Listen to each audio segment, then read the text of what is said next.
Cultivation is hard. Reading hundreds of chapters is harder. You know what's easy? Watching someone else do it all in 15 minutes. Welcome to Manhwa Novel Recap, the ultimate AFK farming guide to epic stories. We're a new channel kicking off our idle journey with Mist, Might and Mayhem. Gain all the EXP without the grind. Claim your daily login bonus with a like, join our guild by subscribing, and turn on push notifications by ringing that bell. The sharp demand cut through the quiet air of Yeon Mok Sword Manor, leaving Go-chan speechless. The words, uttered by Ha She-rin, the new leader of the flying killing sect, hung heavy with an impossible weight. He had expected many things when she sought entry, perhaps even a challenge, but this brazen declaration stole his breath. I need the head of the young master you serve. His mind reeled, grappling with the sheer audacity of her statement. What sinister purpose had driven her here? He could only stammer. What do you mean by that? Her gaze was unwavering, a cold fire in her eyes. It's exactly as you heard. I'm going to take the head of the one called Mok Gyeong-un. Panic began to coil in Go-chan's gut. The assassins of their sect lived by strict codes. Foremost among them was the Iron Rule. No murder without a request, not even for the sect leader. He swallowed hard, his throat dry, the words catching in his mouth. Did you receive a request? Her answer was immediate, sharp. No. Go. Chan's brow furrowed in utter confusion. How could she, the leader, violate such a fundamental tenet? Why would she come for a life without a formal contract? Observing his bewilderment, Ha Che-rin twirled a lock of her hair, a faint, unsettling smile playing on her lips. A piece of information came in from someone in Yeon Mok Sword Manor. Information? Intermediate assassin number 29. A sudden jolt, like a cold hand clutching his heart, ripped through Go-chan. Intermediate assassin number 29. The number reverberated in his memory, a ghost of a name, senior brother Gam. It was Game Il-chong, his elder. Ha Che-rin's fingers delicately touched Go-chan's chin, her touch both light and chilling. I heard that assassin number 29, no, Uncle Gam, was killed by Mok Gyeong-un, the third young master of the Mok family. Go? Sean remained silent, a profound unease settling over him. It was unexpected, she continued, a note of detached curiosity in her voice. To think that the third young master of the Mok family, a mere third-rate, killed a first-rate master who was once a skilled intermediate assassin of the flying killing sect. Still, he offered no response. He knew the truth was far more complex than she understood. But there's something even more puzzling, she pressed, her eyes narrowing. As far as I know, Uncle Go, you were Uncle Gam's junior. So why are you still by Mok Gyeong-un's side? Go-chan felt the walls closing in. The situation was impossible, fraught with peril. To admit submission would be to condone the death of a former colleague, a betrayal in the eyes of their kind. Yet, to remain silent would only invite greater suspicion, plunging him deeper into an unfavorable position. A single, frustrated word escaped his mind. Shit. After a torturous moment of internal debate, he finally managed to speak, his voice barely a whisper. I had no choice but to wait for an opportunity. Opportunity? Ha She-rin raised a skeptical eyebrow. Since it's been quite some time since I retired, my skills weren't sufficient to immediately deal with the Mok family fellow who killed my elder brother. It was a desperate lie, but it was the only one that offered a glimmer of escape. Ha Che-rin's suspicious gaze softened into a grin. She placed a hand on his shoulder, her voice laced with what seemed like understanding. As expected of Uncle Go. I knew it would be like that. No matter how retired you are, how could an assassin of the flying killing sect submit to the enemy and turn a blind eye when his own elder brother was attacked? Each word felt like a dagger, piercing his chest. He knew she hadn't truly believed him, but for now, it was his only path to survival. How could that be? He feigned, summoning a mournful tone. My senior brother cherished me so much. The irony was a bitter taste in his mouth. Gam Il-chong had cherished him so much that he'd cut off 2 of his fingers during an interrogation. Revenge was the furthest thing from his mind. Yet his words had the desired effect. Ha! Che-rin nodded. Then, with a series of quick, precise movements, she removed the needles embedded in his chest. A shudder ran through Go-chan as his stiffened body regained sensation. He gasped, taking full, deep breaths for the first time in what felt like an eternity. "Ha! Don't feel too bad," she said, her voice devoid of genuine warmth. "I needed to verify whether Uncle Go had submitted to the young master of the Mok family, or if there was another reason." He silently regulated his breathing, the tremors in his limbs slowly subsiding. "But, young La, no, sect leader," he corrected himself, his voice carefully neutral.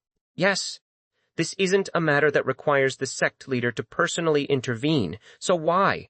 "Why?" she echoed, a faint amusement in her tone. "Pardon? Is there a reason I can't personally intervene?" And no, how could that be? There was no logical reason, of course. It was merely puzzling that someone of her stature, bearing the title of Flying Killing Yama's Guest, would involve herself in a minor affair concerning a retired assassin. Perhaps it was just a whim, typical of her mercurial nature. "Ah," Cheirin's grin widened. "Since we're at it, let's depart for Yeon Mok Sword Manor." "Go?" John's complexion darkened. He had to warn Mok Gyeong-un, otherwise they might both truly be in danger. A rhythmic thud, thud, thud, thud echoed through the training grounds as Mok Gyeong-un practiced his stepping technique. He moved with a practiced grace, his form precise, almost artful. Though only 4 days had passed since he began his true martial arts training, his posture suggested years of dedicated practice. Chung Ryong, floating nearby, clicked her tongue in amazement. What kind of fellow is this? He had trained independently, absorbing knowledge through self-study, never once asking for her direct guidance. Yet his mastery of the foundational body-tempering techniques was astonishing. "It's astonishing," she mused, recalling countless martial talents she had witnessed in her long existence.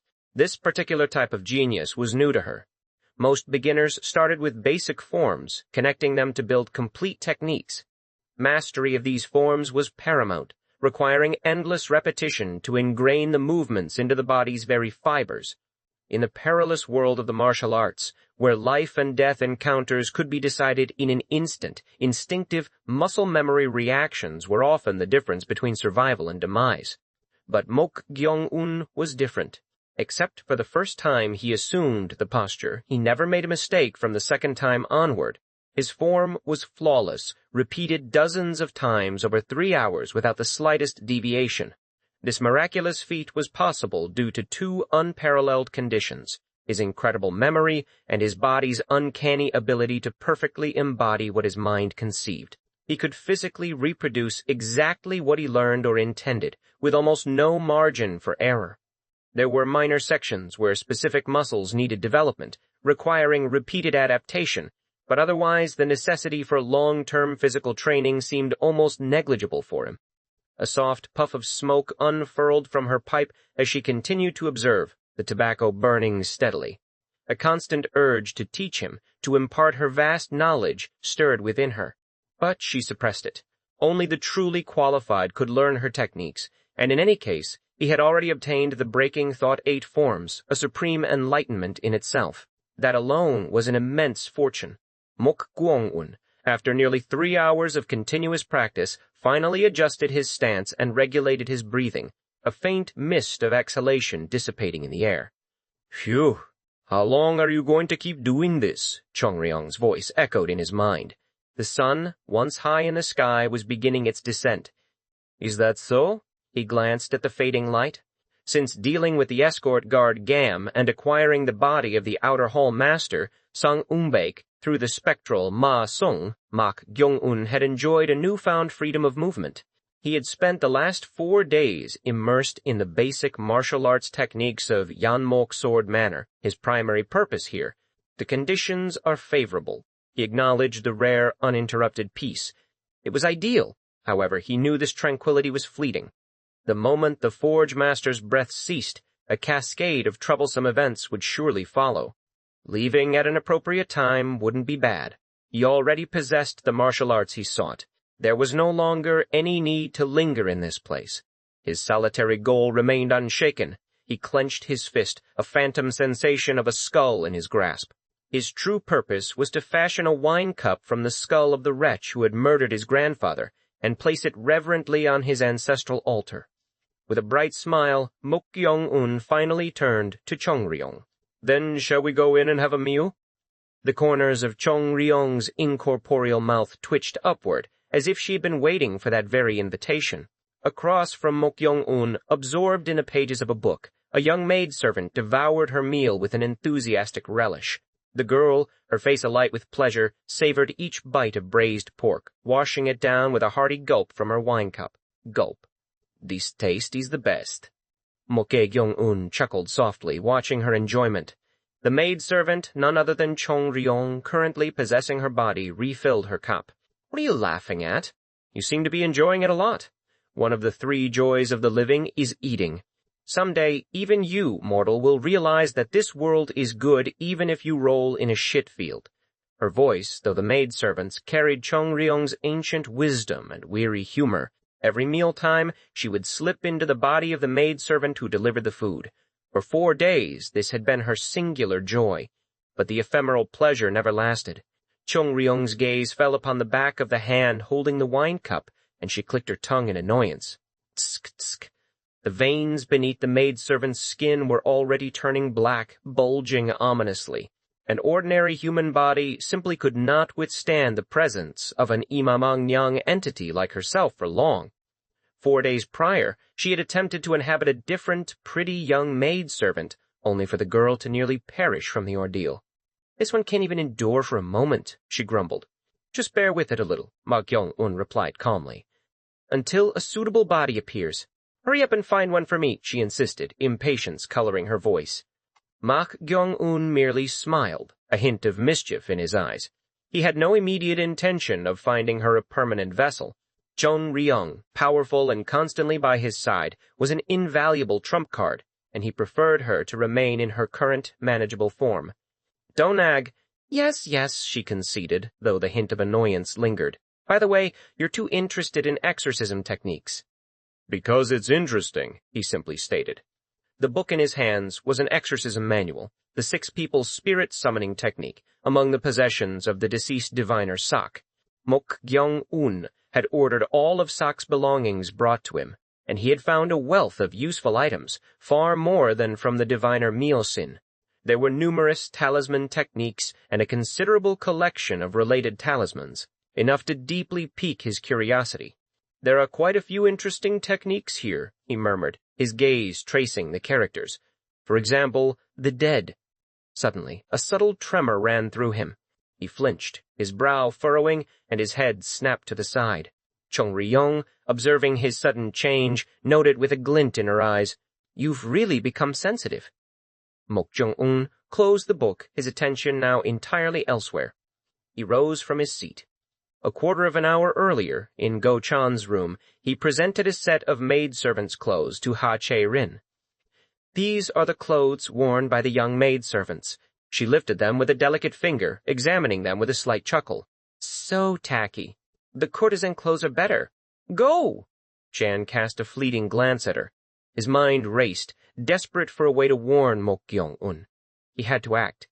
The maidservant's clothes offered a fleeting opportunity. While she changed, he could slip away and deliver the crucial message. He bowed slightly. Sect leader, I will step out for a moment while you change clothes. Why? Don't you want to watch? Her tone was playful, mischievous. How could that be? He stammered, caught off guard. It's a rare opportunity to see the bare body of someone with a figure like mine. She deliberately parted her robes, revealing a hint of cleavage. Ahem, ahem. Go. Chan cleared his throat, trying to appear flustered. Her provocative behavior was exactly as he remembered. It was unsettling that she, still so unchanged, had inherited the mantle of sect leader. It spoke volumes about the former leader's assessment of her ruthlessness. He bowed again, gesturing vaguely towards the door, trying to make his exit. Huh! Che-rin smiled, her voice honeyed. Uncle Go, thank you. Thanks to you, I was able to enter here easily. A wave of bitter resentment washed over Go-chan. He had been forced to usher her in, against his will. There was nothing to thank him for. No, it's nothing. Then I'll step out. Before he could finish his sentence, a sudden, searing pain exploded across his chest. He gasped, his body stiffening. Needles. Dozens of them. They were the Yongin flying needles, embedded in his numbing acupoints. He stared at her, perplexed, his eyes wide with dawning horror. Ha ha ha ha, Rin smirked, lowering her right hand where a bracelet concealed the needle mechanism. She stepped closer, her voice dropping to a chilling whisper. There's no need for that. What is the meaning of this? He choked out, his voice barely a rasp. Your role ends here, uncle. Pardon? I said. It ends here. But sect leader? Desperation clawed at him. Did you really think I believed that foolish excuse you made? Ha! Her laugh was cold, devoid of mirth. Oh no. Go! Chan's teeth clenched. She had played him for a fool from the very beginning. She had merely used him to bypass the Manor's formidable defensive network. The fact that you obediently remained under the person who killed your senior brother naturally means you submitted. What nonsense is a retired piece of trash spouting about enduring for the sake of revenge? Jaerin scoffed, her disdain palpable. Go. Shen gritted his teeth, his jaw aching. Her personality disorder remained unchanged, as cruel and capricious as ever. How had she passed the 100 days, 100 kills ritual and become the sect leader of the flying killing sect? The thought had always perplexed him, but now a horrifying realization dawned. His eyes widened. Could it be that you're in the midst of the 100 days, 100 kills? To become the sect leader of their assassin sect required a terrifying rite of passage. The 100 days, 100 kills, a test of unparalleled brutality. Ha! Jaerin's lips curled into a silent, knowing smile. It was an affirmation. Ha! A wave of despair washed over Go-chan. No wonder something had felt so off. It was utterly out of character for the sect leader to personally handle such a trivial matter. If she weren't undergoing the brutal ritual, she would never have directly intervened. Her smile widened, becoming a predatory grin. But you're not a complete idiot, I see. That's right.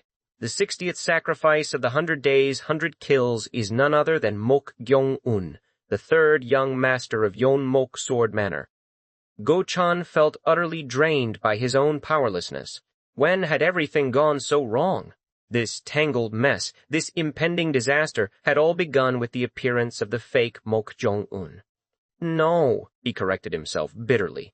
It was his own weakness, his inability to escape his fate as a mere second-rate martial artist, that had led him to this precipice.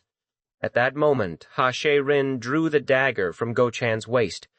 What are you doing? He stammered, terror gripping him. She smirked, her eyes glinting with a chilling resolve. Uncle, you killed the young master you served for the sake of avenging Uncle Gam and then committed suicide. Got it? From the beginning, his voice was a raw, desperate whisper. Ha Jae-rin moved swiftly, sealing even Go-chan's fatal acupoints. Then she placed her index finger on her lips, a gesture of mock tenderness. Shh, be quiet. You should be grateful that I'm saving your honor as a member of the Besalman sect, even though you're retired. With those words, she raised the dagger, intending to slit Go-chan's throat, but at that very instant, a swift, unseen force struck. The dagger in her hand was yanked away, flying with a soft whirring sound. It pierced the door screen, disappearing through the paper. Ha Jae-rin's eyes widened in shock. Oh, a bystander. Before she could react, the door burst inward with a resounding crash. Standing in the fractured doorway, the dagger now held firmly in his grip, was Mok Gyeong-un. Escort guard Go-chan. Were you in danger? For the first time, Go-chan looked at the devilish young man, and saw not a demon, but a savior. Ha Jae-rin, an assassin forged in the rigorous crucible of flying killing Yama's guest, one of the Central Plains' 4 great assassins, understood that her craft began not with a blade, but with knowledge. Her fiery spirit, though often her outward display, was tempered by a meticulous dedication to preparation. Thus, her initial investigation into Mok Gyeong-un, her elusive target, commenced with a quiet thoroughness. The findings puzzled her. Mok Gyeong-un, by all accounts, was nothing more than a naive young master. His martial arts prowess, she learned, was so abysmal it placed him squarely in the third-rate category, ignored even by his own half-brothers and the retainers of the Yeon Mok Sword Manor. How, then, had such an unremarkable boy slain the 29th mid-level assassin? The contradiction gnawed at her, presenting 2 stark possibilities. The first was simple. The true killer was someone else. The information a cunning ploy from a rival young master within the Yeon Mok Sword Manor, eager to eliminate competition. This scenario felt plausible. The second, more unsettling thought suggested Mok Gyeong-un might have hidden his true abilities for this very moment. She considered it less likely. At only 17, what reason would he have to conceal his strength, especially when a battle for succession loomed following his Manor Master father's recent illness? Such strategic subterfuge seemed beyond a boy described as clueless. A sudden, jarring revelation shattered her neatly constructed theories. Ha ha ha ha! Jae-rin's eyes, usually keen and unwavering, momentarily faltered. She, who had climbed to the zenith of martial arts with her grandfather's relentless guidance, could not perform the void-seizing technique. Yet this 17-year-old, the same ignorant child she had dismissed, had just executed it with unnerving ease. Her gaze sharpened, narrowing on Mok Gyeong-un, a prickle of unease unsettling her core. How was this possible? If he possessed the profound internal energy required for void-seizing, he should have reached at least the peak of the supreme realm. Despite this undeniable feat, his aura stubbornly remained that of a third-rate practitioner, just as she had been told. It was a bizarre paradox. He demonstrated power she couldn't match, yet radiated weakness she couldn't comprehend. His very presence, however, carried an uncannily ominous atmosphere that made him utterly unreadable. Perhaps, she considered, he was merely concealing his true energy, a master of deception. "Yo, young master," the bodyguard Go-chan gasped, his voice thick with relief. He had been moments from a slit throat, and the reprieve felt like a miracle. Yet, the crisis had not truly passed. With a sudden, brutal efficiency, Jae-rin seized Go-chan's throat, yanking him backward against her. He struggled, a desperate, twisting effort to break free, but the vast disparity in their internal energy levels rendered his resistance futile. Holding him captive, she addressed Mok Gyeong-un, her voice a low, dangerous command. "If you don't want to see your bodyguard die, I advise you not to move, young Master Mok." "Go!" Chan let out a faint sigh, a mixture of despair and grim amusement. This assassin knew nothing of the devilish young master she threatened. He had just been saved, yes, but that boy was no puppet to dance to anyone's tune. Mok Gyeong-un's voice cut through the tense air, calm and even. "Who are you?" "Che," Rin offered a short, mocking laugh. "There's no reason for me to tell you that, young master. Rather, I would like you to take a step back." She kept him tightly in check. The display of void-seizing had profoundly shaken her confidence. She could no longer afford to be reckless. A normal assassination was now completely out of the question. Should she retreat? As she weighed her options, a subtle tremor ran through the throat she held. "Go!" Chan was moving his lips, a silent plea. Her grip tightened instinctively. "Kek!" he choked, a raw, pained sound. "Old man." "Go seems intent on harboring animosity towards us," she sneered, "seeing as you're even doing this kind of thing." Go-chan, even through the crushing pain, found the accusation absurd. She had been the one to try and kill him first. Animosity seemed a ridiculous claim. An assassin from the Flying Killing sect? Hull. "So you were an assassin?" Mok Gyeong-un's words cut through her, a calm, damning summary of her exposed identity. Her expression soured. There was nothing worse for an assassin than to fail and have their affiliation laid bare. Now, she had no choice but to kill him, even if it meant a tactical retreat and a new approach. Mok Gyeong-un was a designated 100-day 100-kill target. Failure meant she would never earn the title of one of the 4 great assassins, nor would she ever become the sect leader of the Flying Killing sect. She had to finish it. Though his true martial arts level remained a mystery, she possessed a last resort, a secret technique, the extreme killing needle. Attached to her wrist, this specially crafted projectile could only be used once. Within a distance of 3 jang, even skilled martial artists would struggle to deflect its deadly trajectory with their protective chi. She had been told to reserve it for when her life was in dire peril, but this situation might not afford her the luxury of holding back. If I let my guard down, I could be the one to suffer, she thought, her internal resolve hardening. Without lowering her guard, she slowly dropped her left hand, a subtle movement to prepare the needle. Let him go, Mok Gyeong-un commanded, his voice unwavering. What? She snapped, surprised. If you release the guard Go-chan, I'll let you go this time. It's very rare for me to let someone who targeted my life go. Go-chan's inner world reeled. He had never expected this callous devil to spare an assassin for his sake. He had resigned himself to being a mere pawn, discarded without a second thought. This was truly unexpected. Just let him go? Ah! One of Hache-rin's eyebrows arched in disbelief. His condescending attitude, as if bestowing mercy, rankled her. Yet, a part of her recognized a fortunate turn. He had made a mistake. His willingness to spare an assassin for a mere bodyguard proved he didn't take Go-chan lightly. This was a weakness she could exploit. Still gripping Go-chan's throat, she took a deliberate step back. "Young Master Mok," she purred, "it seems you care a great deal for your bodyguard."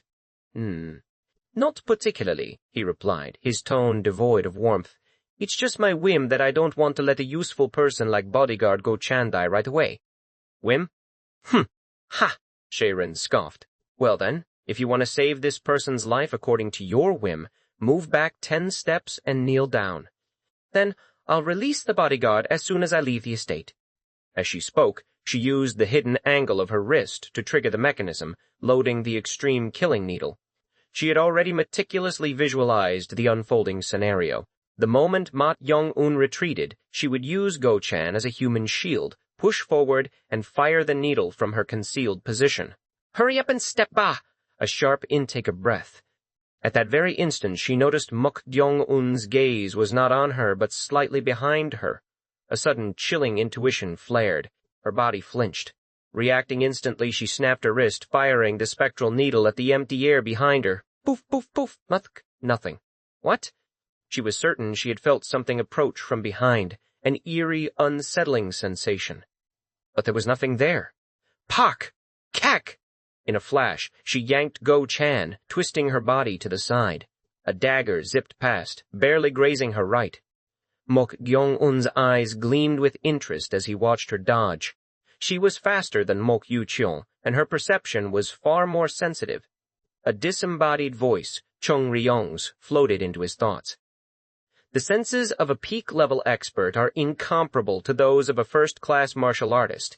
My ghostly aura is too strong, so it's not easy to approach within 1 jang. Indeed. Throughout his internal monologue, Mok Gyeong-un had kept an occasional glance fixed on Chung Ryong's location. It seemed that upon reaching the peak realm, one's ability to manipulate energy extended even to a heightened sensitivity to spiritual presence. Hache-rin addressed Mok Gyeong-un, her eyes now narrowed with suspicion. "Young Master Mok, you had an accomplice." She was certain. The unsettling, unfamiliar sensation had been real. Her heightened senses, already on high alert, could not have been mistaken. And she realized something crucial. The dagger Mok Gyeong-un had thrown earlier, though a surprise attack, had been weak. If a martial artist above the peak level had thrown it with intent, she would have been struck. Something was profoundly strange. It had been a perfect opportunity, yet he had allowed it to slip. Could it be? Perhaps the void-seizing technique she had witnessed was not Mok Gyeong-un's skill at all. It could have been the doing of this unseen, unfathomable entity. A slight, cold curl touched the corners of her lips as the thought solidified. If Mok Gyeong-un was not the formidable expert she had feared, she could definitely kill him. Extreme killing needle. Killing intent surged within her, cold and precise. Sensing it, Mok Gyeong-un spoke, his voice chilling. "It seems you become the most wicked person." "No, not at all," she shot back, defiant. Hache-rin shoved Go-chan, who was still in her grasp, towards Mok Gyeong-un. Pop, pop, pop, pop. As she closed the distance to within 3 jang, her left palm struck Go-chan's back with crushing force. Pa-ang! The sound of something exploding ripped through the air. Kick! The extreme killing needle, having pierced Go-chan's back, flew with terrifying accuracy towards Mok Gyeong-un's forehead. Its speed was immense, its power capable of puncturing the protective chi of even well-trained internal energy experts. However, the flying needle inexplicably twisted its trajectory upwards, veering sharply to penetrate Mok Gyeong-un's raised right palm instead. Pook! Ha Sherin's eyes widened, a profound shock seizing her. The needle had changed its course. What on earth had just happened? A woman's voice, impossibly close, whispered in her left ear. "You should have left when he said he'd let you go, foolish one." Startled by the sound, so intimately near, she leaped to the right, firing the spectral needle wildly. Poof, poof, poof, poof. Nothing. She had heard it, clear as day, right beside her. But why was there nothing to be seen? As confusion reeled through her mind, an immense, unseen force seized her body, slamming her violently to the ground. Pak! Kwang! Ak! A final desperate scream tore from Hacheren's throat as her body hit the earth. Panicked, she desperately circulated her energy, trying to gather every last ounce of internal power. She pushed, attempting to generate a repulsive force to shake off the invisible weight pressing her down. Huck! But then an unbelievable horror unfolded. Bubble, bubble! Blood began to well up around her, oozing from the very ground, staining everything a sickening red. The air filled with a foul, metallic stench, suffocating her. Faced with this bizarre, nightmarish reality, something she had never encountered, she couldn't even begin to comprehend what was happening. Cakeadook, Cakeadook, her eyes strained, disbelieving. Dozens of crimson hands erupted from the blood-soaked earth, grasping, pulling, tearing at her arms and legs.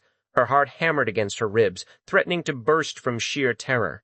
It was so terrifying that she couldn't even manage a scream. Squirm, squirm. All she could do was twist, a helpless insect caught in a horrifying web. Chung Ryong, the unseen entity, sneered, her voice laced with cruel amusement. "Since it's the body I'll be using, I'll try not to leave too many scratches." She was reveling in it, finding perverse delight in Ha Che-rin's terrified suffering. Mok Gyeong-un watched Chung Ryong's delighted torment and Ha Che-rin's terror with a detached shake of his head. "I told you you'd be the most wicked person." He had given her a clear warning, even offered her a chance at life when she held Go-chan's throat. She had squandered it. Cough, cough.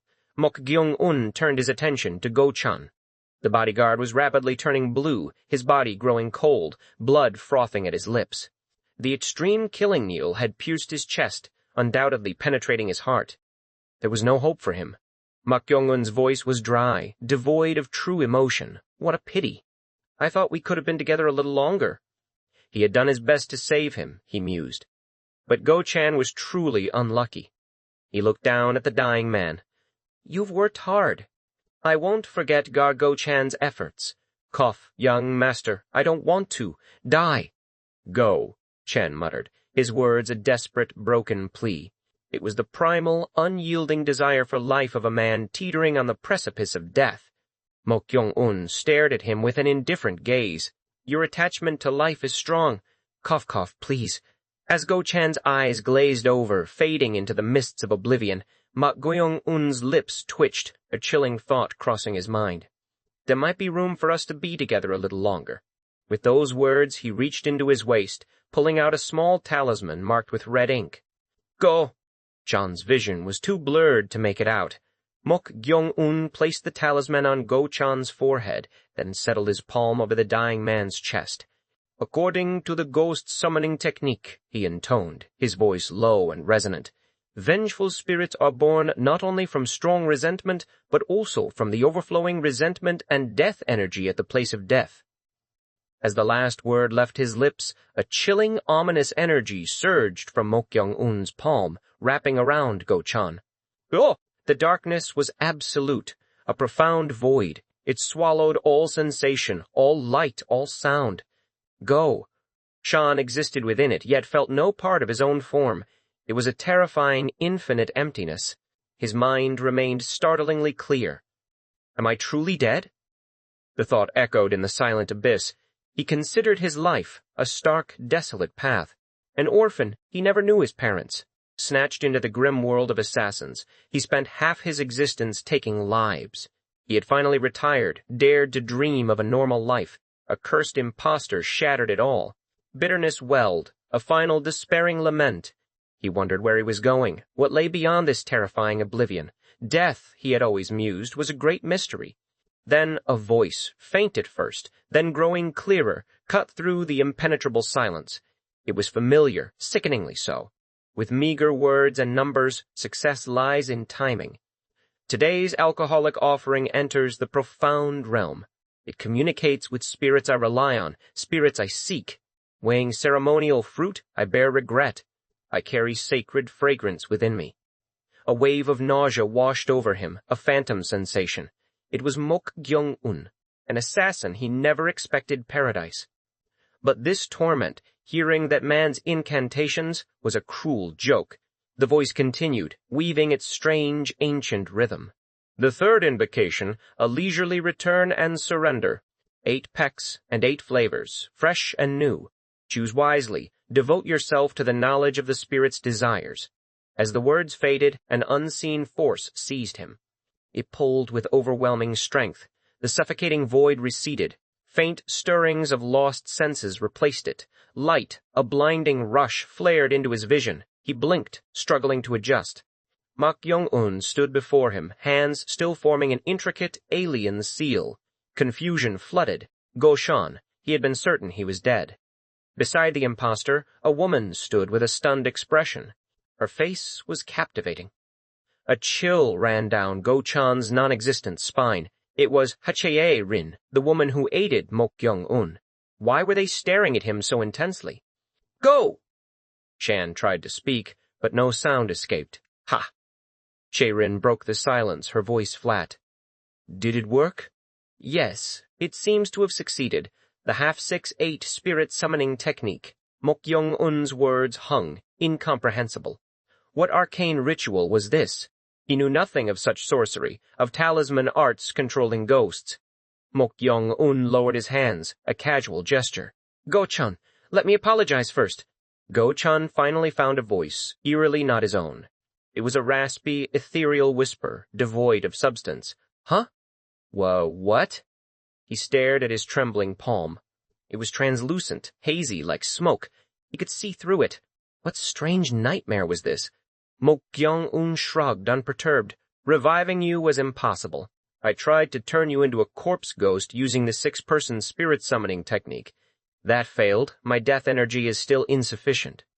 Young Master, what in the world are you talking about? And why does my voice sound like this? Huh? Go? Shan stammered, his bewilderment spiraling. Hachae-rin's voice, sharp and dismissive, cut through his panic. Hey, fool. Your soul's rank has fallen, so it's hazy. Don't make a fuss. Go-chan's phantom brows furrowed. This woman had tried to murder Mok Gyeong-un. She had pierced his heart. Now she spoke as if they were old acquaintances. As if reading his thoughts, Mok Gyeong-un interjected, Guard Go-chan, this isn't the assassin you knew. What? What do you mean by that? Go-chan demanded. Chung Ryong has taken over her body. Go-chan's mind reeled. His body, this bizarre voice, Mok Gyeong-un's cryptic words. It was too much. He felt adrift in incomprehensible madness. Mok Gyeong-un scratched his head, mildly annoyed. Guard Go-chan, I think I need to tell you this. What is it, young master? You're dead. The words hung, blunt and unequivocal. What? Go, Shan breathed. I'm saying Gargo. Shan is dead. His expression stiffened, dawning horror creeping in. His eerie voice, his translucent form, it all made horrifying sense. He instinctively turned, seeking a mirror. His reflection did not appear. The glass remained blank. Young master, am I really dead? The whisper was filled with a desperate, childish hope. Yes. Go-chan was speechless, reality crushing him. Grief consumed him. He had clung to a fragile hope, a desperate fantasy of being alive. Seeing his shattered spirit, Mok Gyeong-un offered dry, uncomforting condolences.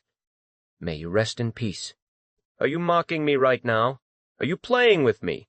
Go. Chan's long-suppressed anger erupted. He was dead anyway. There was no reason to be mindful of this impostor. If you hadn't killed Master Gam, none of this would have happened, you damn bastard. Curses poured from his ethereal lips. Chung Ryong, inhabiting Hachae-rin's form, let out a soft laugh. She anticipated this rage. Without such anger, souls ascended.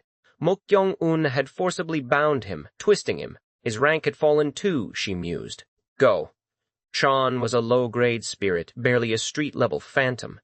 Damn bastard, you son of a bitch. Bastard. Die! Die! I curse you even in death. No, I'm already dead. Anyway, I curse you, you imposter.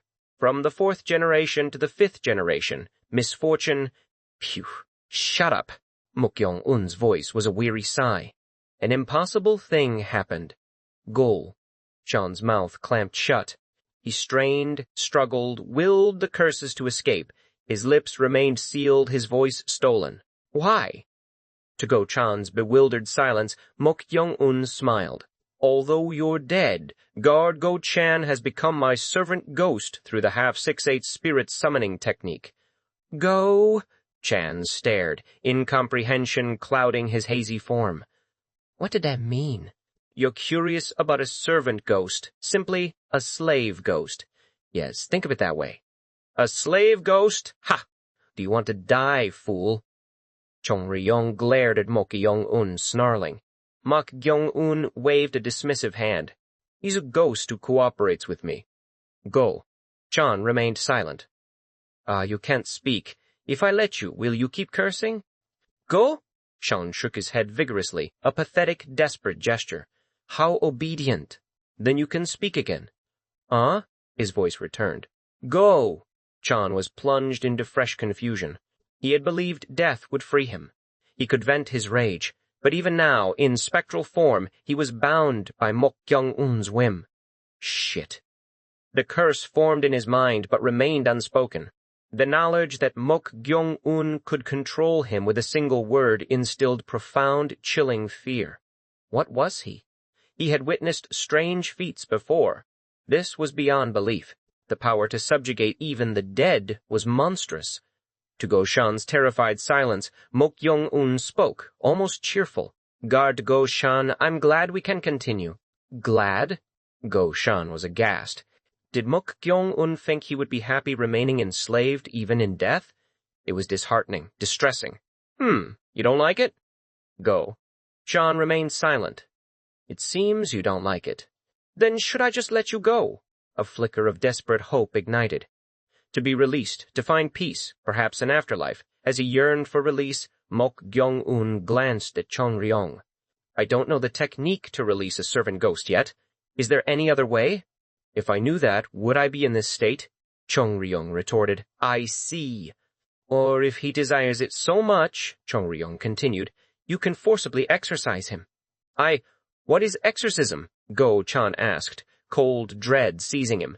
It means forcibly banishing a spirit, you fool. Banish?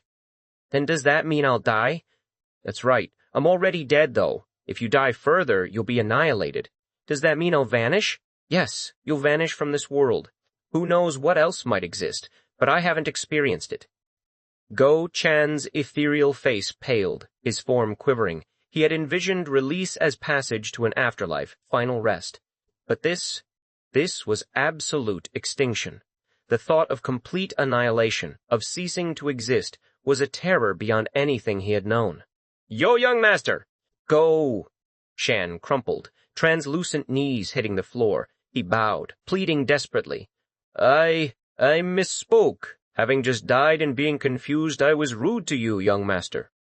Didn't you say you didn't want to be with me? No, I absolutely want to be with you, young master. Not wanting to be with you? That's absurd. Although I have died, now I have another chance to be with you. I will serve you with utmost loyalty. His change of heart was immediate, drastic, driven by primal fear. Total obliteration was too much to bear. Chong Ryong, observing Go-chan's desperate groveling, clicked her tongue. It was a sound of irritation. Then she frowned. Distress rippled across Hache-rin's face.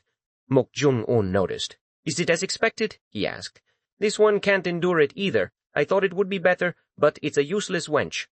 Chong Ryong muttered, annoyed. Go. Chan looked up, bewildered by her words. Her expression, her tone. It was utterly unlike Hache-rin. What was truly going on? A sickening sound, like tearing fabric, echoed. Black blood vessels bulged from Hache-rin's neck, pulsing ominously. Chong Ryong, within the straining body, sighed. With a slithering sound, she emerged from Hache-rin's form. The body, now lifeless, collapsed with a dull thud. Go! Shan froze, rigid as ice. What he saw was shocking, shaking his very being. Jung Ryong, freed from the human shell, was a monstrous vision. What is this? As a spirit, Go-chan possessed alternative senses. They screamed warnings at him. This entity was no ordinary spirit. It was a monster, beyond all comprehension. An oppressive aura radiated from Chung Ryong, distorting his perception. The surroundings warped. They seemed dyed in phantom blood, walls collapsing, ground splitting apart. This was power on a scale he couldn't grasp. Chung Ring raised an eyebrow, her gaze falling upon him. "Won't you lower your gaze?" "Go!" Chon trembled, head snapping down, bowing in abject submission. She snorted, a sound of ancient disdain. "A newbie spirit whose body is still warm dares to stare at me?" I apologize. Go," Chan stammered. He felt profound humiliation, disheartened again. He had foolishly believed that in death, all would be equal. But here, in this ethereal realm, harsh laws of power remained. He was still pathetically, terrifyingly weak. As Go-chan cowered, Mok Gyeong-un spoke, a hint of regret in his voice. "What a shame. It was a suitable body." "I didn't have high expectations," Chung Ryong countered. "Is that so?" Mok Gyeong-un mused. It was rare to find a young woman's body at peak martial realm. He thought such a vessel could sustain Chung Ryong. It had cracked under the strain, just like lesser servant ghosts. "What's there to pity? Just use it." "Pardon?" Mok Gyeong-un raised an eyebrow. "The rank has fallen anyway. It won't be much use in spirit state. We can give it to this fellow." Chung Ryong gestured towards Go-chan. Mok Gyeong-un's gaze shifted to Go-chan, new interest in his eyes. Go-chan, anxious and bewildered, tilted his head. "Why me?" Suddenly, Chung Ryong was upon him, impossibly swift. Go-chan, overwhelmed by her crushing pressure, recoiled. It was useless. She grabbed his neck, hooking him with a chilling grip. "Why are you doing this?" he gasped, his ethereal form struggling. "Stop blabbering. Go in." "It's rare for a newbie." With a swift shove, Chung Ryong hurled Go-chan's spirit towards Ha-che-rin's collapsed form. "Uh-oh." "Go." Chan barely registered the sound. He was violently, unwillingly sucked into the vacant body. Che-rin's inert form began to convulse, twitching wildly. Mok Gyeong-un watched, arms crossed, expression neutral. Is it all right?" "Don't know. I've cleared the ego. Even with fallen rank, it should take control quickly," Chung Ryong answered. The convulsing stopped. Ha-che-rin's body sat up abruptly, eyes wide with bewilderment. Why? All of a sudden, Hyuk, what is this?" The voice was high-pitched, feminine, a shock to Go-chan, now trapped within. He looked down at his chest, eyes widening in horror and disbelief. "What on earth is this?" He stared at the unmistakably female form, his new prison. Mok Gyeong-un gave a slight shrug, a gesture of finality. "Yes, you work with that body from now on." A figure clad in navy blue martial arts robes paced with restless energy outside the Yeon Mok Sword Manor, a writing case secured to his back, a talisman clutched tight in his hand. The air around him shimmered with unseen tension. Above, a massive, shadowy form descended with silent, powerful wing beats. The eagle familiar, Gojo, alighted nearby. "Gojo," the man rumbled, his voice low. "Have you found him?" The majestic bird, now shrunken, shook its head. A deep frown creased the man's brow. He couldn't grasp it. Lifting a sword finger mudra, he pointed it towards an unseen space. His eyes closed. He sank into profound concentration, searching. After a long moment, his eyes opened, narrowed in confusion. He had received Gojo's silent vision. "What's this?" he thought. The entire clan residence was shrouded in a hazy, ethereal mist. This was no ordinary fog. Such a phenomenon indicated a ghostly domain, a potent manifestation of a high-level vengeful spirit. This is no ordinary matter, he realized, the gravity of it pressing down. In mystical arts, a ghostly domain acted as a powerful barrier.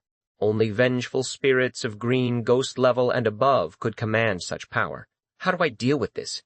Observing from outside was now impossible. Even diviner Sak, a master of magical arts almost his equal, had fallen victim to it. Reckless approach, even with spells, was out of the question. Yet inaction was equally perilous.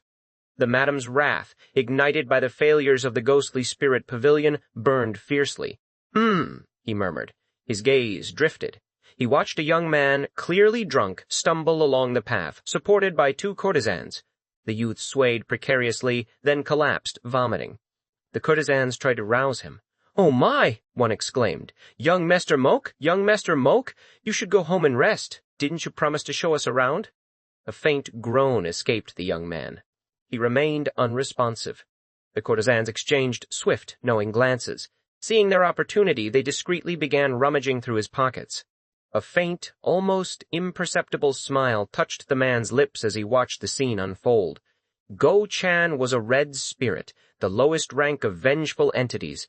He existed because of a desperate will to live, a searing sense of injustice, and the death energy inadvertently infused by Mok Gyeong-un. As a nascent spirit, he knew nothing of possession. He lacked a clear understanding of how to enact it. Chong Ryong, however, guided him.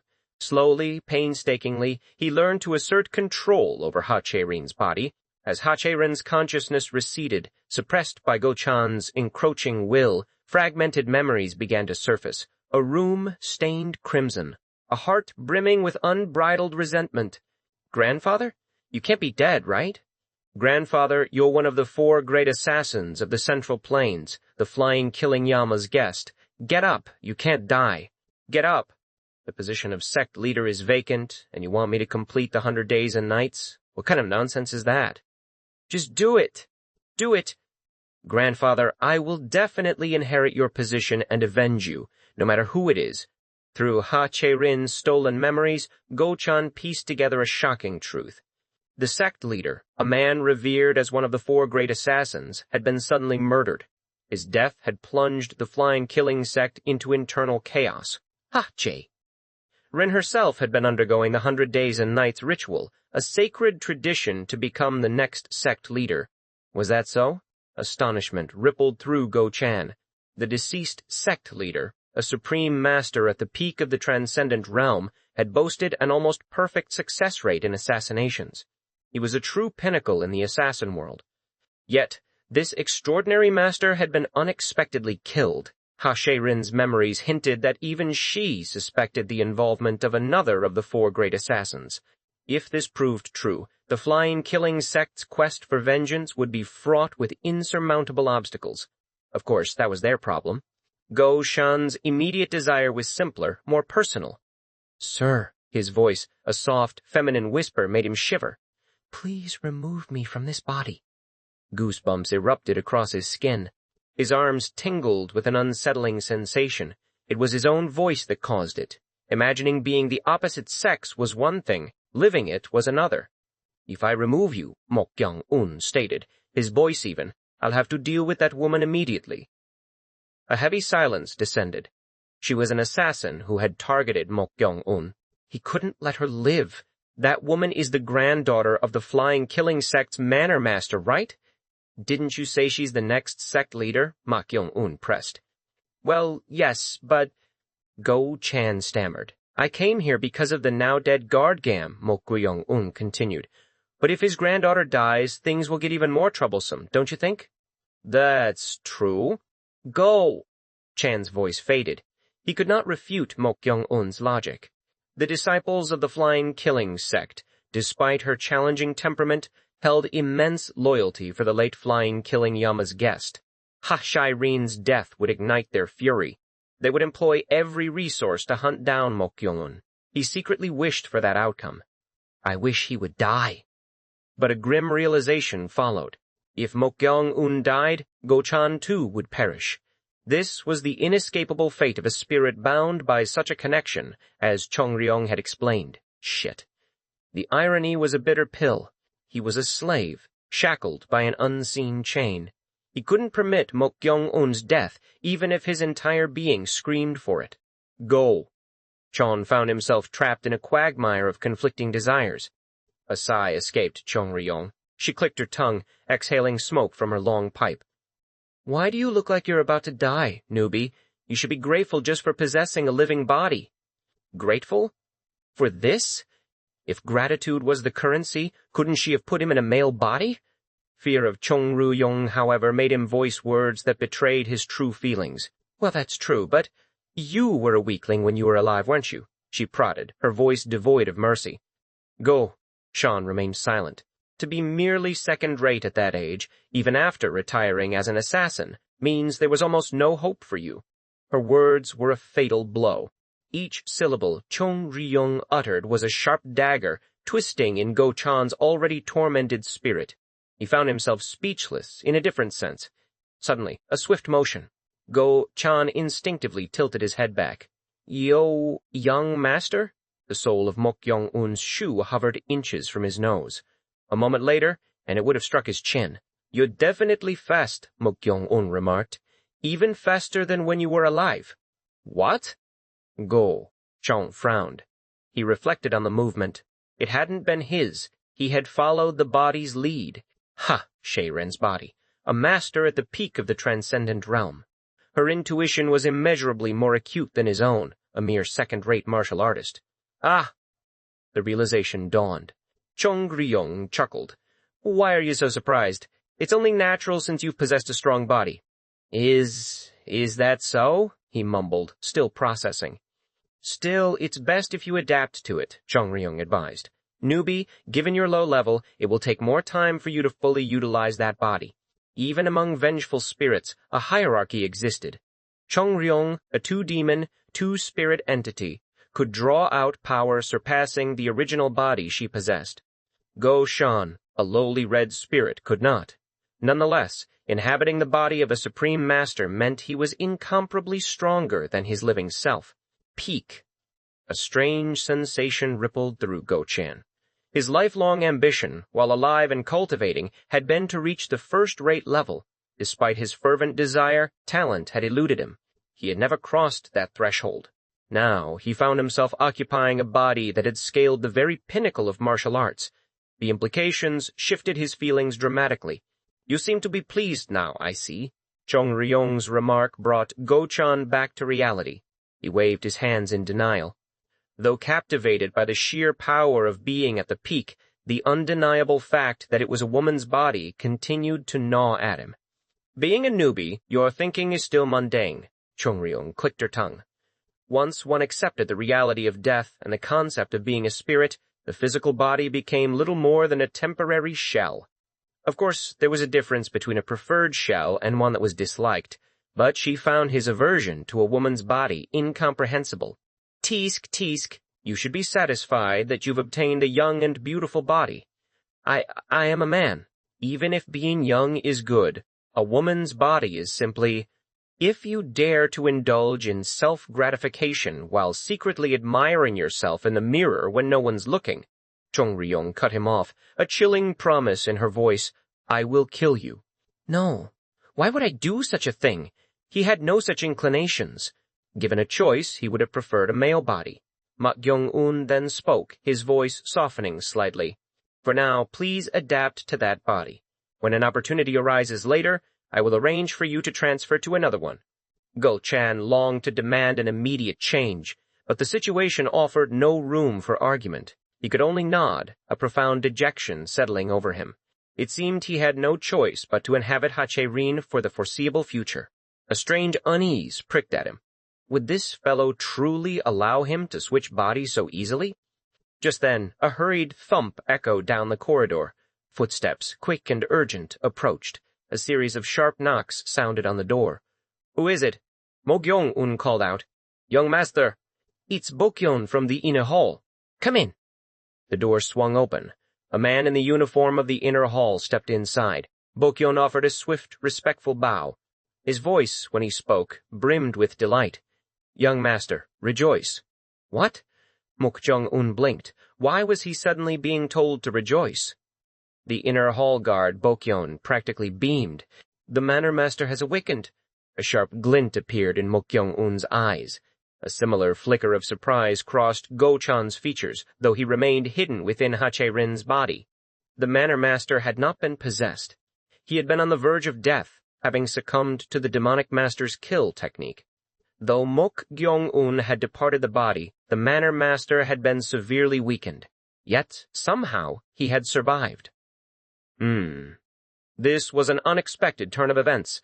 Mok Gyeong-un had been considering leaving the manors soon, after mastering some basic techniques, before the Manor Master ultimately succumbed to his injuries. Lingering would only invite unwelcome entanglements with the madam or the second young master. But now, the Manor Master had awakened. Did this mean he had fully recovered? Young master? Bokyeon prompted, his gaze expectant. Mok Gyeong-un swiftly changed his expression.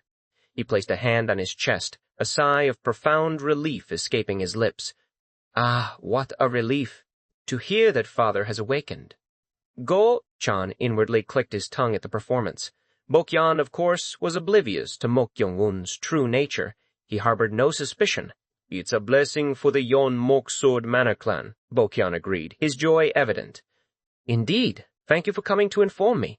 Ah, that's not the only reason. What? The Manor Master is looking for you, young master. For me? Yes. He said to bring you immediately. Mok Gyeong-un tilted his head slightly. The Manor Master summoned him as soon as he woke up. Why? Could it be because of that hidden place beneath the medicinal hall? Jung Ryong's thought echoed in his mind. Ah, Mok Gyeong-un silently acknowledged the possibility. Perhaps the Manor Master had indeed discovered the hidden secret manuals after regaining consciousness. If so, Mok Gyeong-un would undoubtedly become the primary suspect. What will you do? Jung Ryong inquired. Mok Gyeong-un offered a light shrug. An inner hall guard had personally come to escort him. He had no choice but to comply. Judging solely from Bokyeon's delighted demeanor, it remained uncertain whether the summons was related to Jung Ryong's speculation. I understand. I will head to the main hall shortly. No. He said to bring you immediately, Bokyeon insisted. Immediately? Mok Gyeong-un considered. Maybe not. The urgency made it difficult to ascertain the reason. Regardless, the encounter with the Manor Master could not be delayed. Understood. Then, let us go. Go-chan, still inhabiting Ha Che-rin's body, habitually prepared to follow. But Mok Gyeong-un shook his head. Gotta go, Che-rin. Don't you have some cleaning to do in the storage room? Go, Che-rin, he said. The names were a cringe-inducing jumble. Go-chan frowned. Then a sudden horrifying memory resurfaced. The storage room. It was the very place where he had lost his life. Fa! I'll be back soon, Mok Gyeong-un said, his voice casual. In the meantime, please take care of the cleaning. Understood. Go, Sean responded, his voice barely a whisper. Mok Gyeong-un left the room, trailing Bokyeon. Jung Ryong, a silent, unseen presence, naturally accompanied Mok Gyeong-un. Left alone, Go-chan felt a profound sense of unease. He was now faced with the task of handling the disposal of his own corpse. Shit. Go. Chun shook his head in disbelief. Nevertheless, he pushed himself up from his seat, intending to head to the storage room. A sudden blush crept across his face. He looked down at his chest. The unfamiliar weight, the alien sensation he had never experienced as a man, left him feeling utterly strange. Goosebumps rose involuntarily. He glanced into the mirror. He couldn't adapt. Oh shit! Rin's alluring face, her fluttering clothes, were undeniably beautiful. Perhaps because she had grown so splendidly, the situation was far more bothersome than he had imagined. His chest felt heavy. Go! Chan furtively glanced around, ensuring no one was near. Driven by a strange, undeniable curiosity, he slowly, gently brought both hands to his chest. A sudden whoosh! Jung Ryong's face abruptly materialized, piercing through the door screen. Oh, go! Chon froze instantly, rigid as ice. Tisk, tisk. Jung Ryong clicked her tongue, a sound of utter disdain. She found him pathetic. With another whoosh, her face vanished. Go! Sean hastily flung open the door and peered outside. She was long gone. He felt an overwhelming urge to dig a grave and bury himself on the spot. A flicker of interest danced in Mok Gyeong-un's eyes as he walked towards the main hall. He wasn't the only one summoned. Ahead, on a forked path, Mok Yu-cheon, his complexion strangely dark red compared to 4 days prior, was also walking under the escort of another inner hall guard. Could it be unrelated to the medicinal hall incident? A thought crossed Mok Gyeong-un's mind. Should he consider this fortunate? As he pondered, Mok Yucheon, having spotted Mok Gyeong-un, quickened his strides. He clearly had something to say. The crisp morning air held a deceptive calm as Mok Yucheon strode forward, his steps quick and deliberate, yet his demeanor betrayed a certain hesitancy.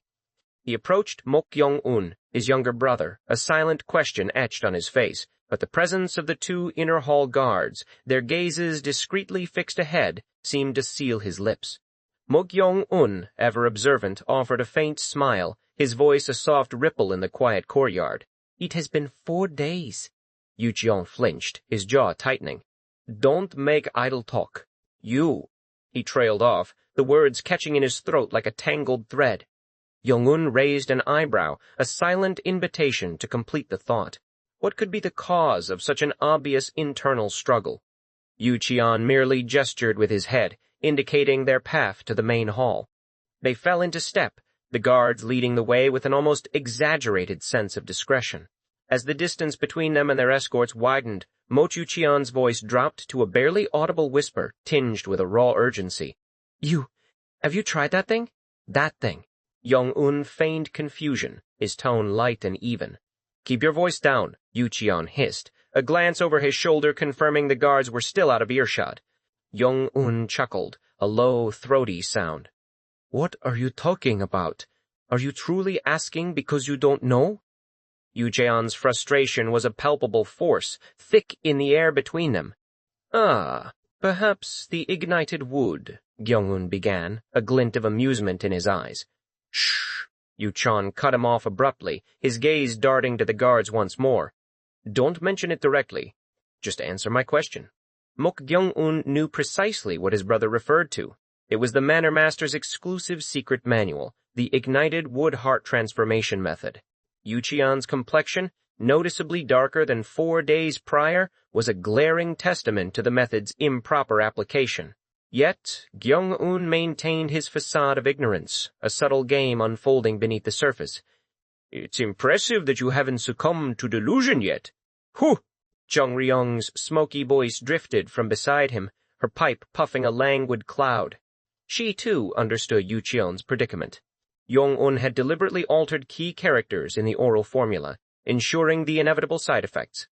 "Is there a problem?" Gyeong-un asked, his voice still laced with feigned innocence. Yucheon's brow furrowed, a tempest brewing behind his eyes. "You're saying that even after looking at my face—" His voice rose, verging on a shout, but he caught himself, glancing ahead.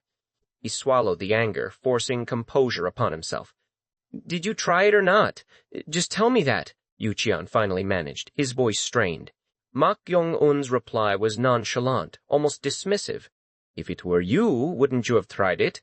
Yucheon's eyes narrowed, his gaze piercing. He stared at Mok Gyeong-un, searching for an answer, a tell, anything. Of course, Gyeong-un would have tried it. The thought echoed in Yucheon's mind. It was a secret manual of supreme martial arts, a treasure any martial artist would covet, regardless of their purported ambition for the Manor Master's seat. But why was Gyeong-un unaffected? That was the true question. For the past 4 days, Mok Yucheon had practiced the ignited wood heart transformation method with a fervent zeal, his body alight with newfound energy. Yet, with each passing day, he felt his internal energy twisting, becoming strangely alien. On the first day, he dismissed it as an expected effect of such profound cultivation.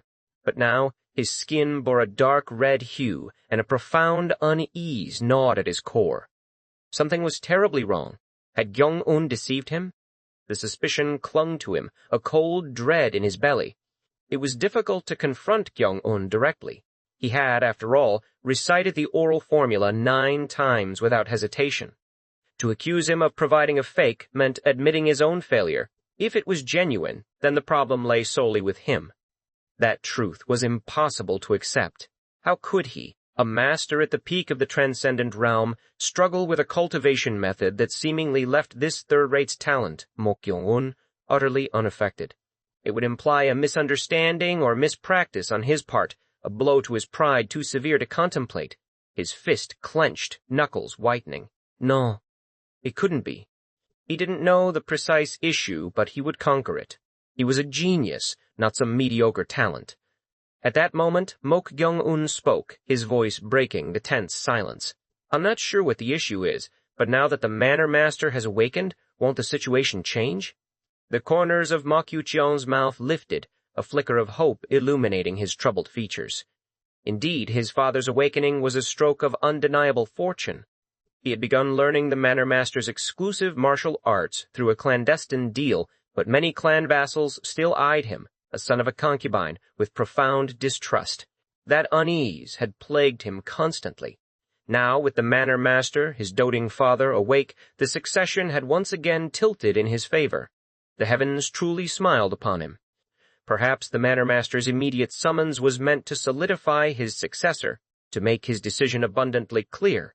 Gyeong-un chuckled softly at Yu-cheon's expectant expression, then turned his gaze away, feigning disinterest. "Oh ho." Chong-ryong's voice was laced with intrigue, her red eyes sparkling as she looked toward a distant point. Gyeong-un glanced at her, a silent question in his eyes. "It seems they have entered," she murmured. "Entered?" The word hung in the air. "They have quite the guts," she continued, a predatory edge in her tone. "To set foot inside my ghostly domain without fear, even after seeing it." Gyeong-un nodded. What he had been waiting for had finally arrived. He had anticipated Diviner Sak's associates would make their appearance soon enough. "I shall greet them first." With those words, Chong-ryong, her red eyes gleaming like freshly spilled blood, vanished beyond the wall, a whisper of movement, the only sign she had ever been there. In front of the main hall, a sense of anxious anticipation hung heavy. Another branch of the Mok family had already arrived, Mok Young-ho, the eldest young master. He had circulated his internal energy to banish his hangover, but the lingering stench of alcohol still wafted from him, causing Lady Seok's expression to sour. His debauchery was a familiar affliction, a constant source of frustration that she had, in some twisted way, grown accustomed to. But today was different. This moment, of all moments, was not the time for such indiscretions. She was already consumed by worries, the variable known as Mok Gyeong-un, a persistent thorn in her side. That particular problem, she mused, could be resolved either by eliminating him or seizing the Manor Master's exclusive secret manual from him. She had contemplated various solutions. Yet, the Manor Master, her husband, whom she had presumed would surely draw his last breath, had awakened. It was not joy that gripped her, but a profound disquiet. Could it be? Why would he summon his children first thing after regaining consciousness? No matter how she twisted the question in her mind, only one answer emerged. The successor. Perhaps the Manor Master, having barely recovered from a long coma, intended to designate his heir, preparing for any unforeseen circumstances. If her speculation proved correct, it would be a disaster. It was a well-known fact that the Manor Master had always favored the youngest, Mok Yu-cheon. If Young-ho were to enter in such a state now, her teeth gritted. Even though he was her own child, at times like this he was truly a burden. Just 2 years ago he had possessed a keen intellect, almost a genius. Then he had plunged himself into a world of wine and women. All because of that Mok Yu-cheon. But now was not the time for resentment.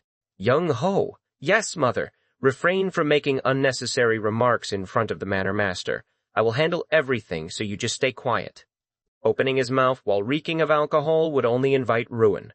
Although this meeting was ostensibly only for the children, she believed they wouldn't prevent her, as his wife, from entering. If the Manor Master intended to confirm the succession immediately, she had to find a way to stop it.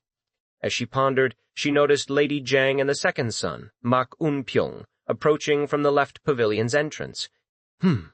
They were equally detestable. Lady Jang from the Huinan family acted subserviently, calling her sister-in-law to her face, but behind her back she resorted to endless machinations, trying to elevate her own son to Manor Master by winning over the clan's vassals. Despicable creature. Mok Un-pyong was no different. Like mother, like son, he was a thief, coveting the position meant for the eldest, Mok Young-ho. Whatever the Manor Master intended to say today, their desires would not come to fruition. She would ensure it. As she seethed, the last of the Mok family's young masters arrived at the southern pavilion's entrance, the third son, Mok Gyeong-un, and the youngest, Mok Yu-cheon. Seeing this, the inner Manor Master, Jang Myung-in, ascended the wooden floor and announced through the door screen, his voice resonating through the solemn space. All the young masters have gathered. The 4 half-brothers of the Mok family stood side by side, a stark line of varying anxieties.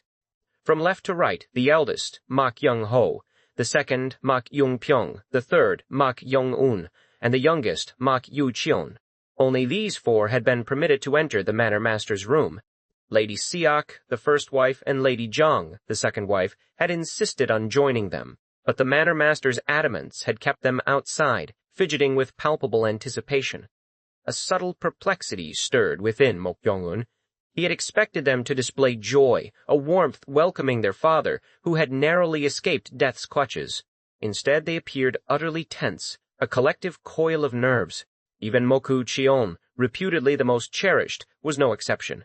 The atmosphere was thick with a heavy, unspoken pressure. So that's why. He understood now. This was why they had been so concerned about the Manor Master's life and death during his long bedridden state. They weren't grieving, they were gauging. They were trying to ascertain the Manor Master's mood, his disposition. How strict must he be for them to display such a profound nervousness?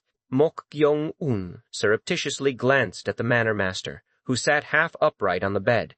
Despite his prolonged unconsciousness due to the killing curse, his eyes held an astonishing sharpness, alive with an almost unnerving intensity. Wasn't it said that he's the strongest in the Yeon Mok Sword Manor? That information had been in the real Mok Gyeong-un's notes. Manor, Master Mok In-dan, the strongest swordsman in the Yeon Mok Sword Manor, and one of the top 10 in the entire Anhui province. Out of curiosity, he had once asked the deceased guard Gam about this. What level does being in the top 10 of a province equate to? Do you think it's an easy feat to become one of the top 10 swordsmen in an entire province, you fool? Guard Gam had scoffed. He had explained that Manor Master Mok In-dan was a martial artist who had reached the peak of the transcendent realm. At the time, Gyeong-un hadn't fully grasped the sheer magnitude of that level. However, after experiencing the youngest Mok Yu-cheon's early-stage transcendent realm strength, he could now somewhat fathom the overwhelming power of such a master. But that raised another question. How had he fallen victim to the killing curse? A supreme master at the peak of the transcendent realm was said to manipulate energy as naturally as breathing. It was incomprehensible how someone so formidable could succumb to a curse of that nature. As he delved deeper into magical techniques, the puzzle only deepened.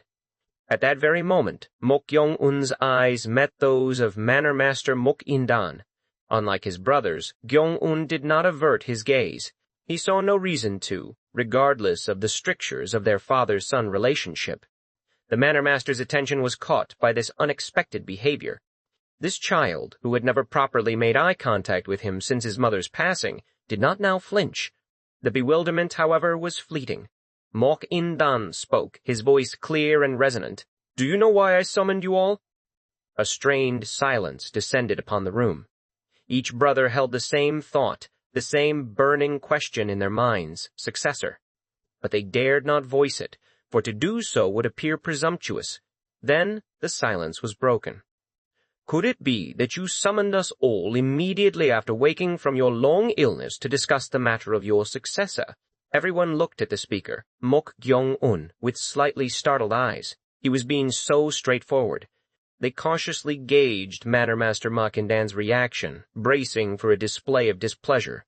Surprisingly, the Manor Master showed no sign of discomfort. Instead, yes. "It is to designate my successor." He readily admitted it. At his words, everyone's expressions tightened. Until now, the Manor Master had never personally mentioned the matter of his successor. Yet, here he was, bringing it up for the very first time. Was he going to decide it here and now? Would he pass the position to Mok Yu-cheon? Was father giving me a chance? Each brother was lost in a whirlwind of anxious thought. Mok Gyeong-un, with no attachment to the Manor Master's position, simply planned to go along with the flow. Perhaps because of this detachment he appeared the most relaxed among them, an anomaly that surprised the Manor Master. Does he have no expectations? Or has he simply changed? This reaction, so different from the other children, piqued his interest. Coincidentally, the Manor Master had already heard about recent events from the inner Manor Master. "That child, Mok Gyeong-un, saved me?" Yes. Initially, even this subordinate found it hard to believe, but the third young master prevented the Fang assassin who was possessed by an evil spirit and tried to harm the Lord. It was utterly unexpected. He would have readily believed it if it had been his youngest, Mok Gyeong-un. But this child, whom he had considered timid, untalented, and without prospects, had saved him. But that is merely the third young master's opinion and the exact truth. That's enough. That much is sufficient. Pardon? Summon all the children? You mean the young masters? That's right. The Manor Master had gathered all the young masters less than half a shichen after waking.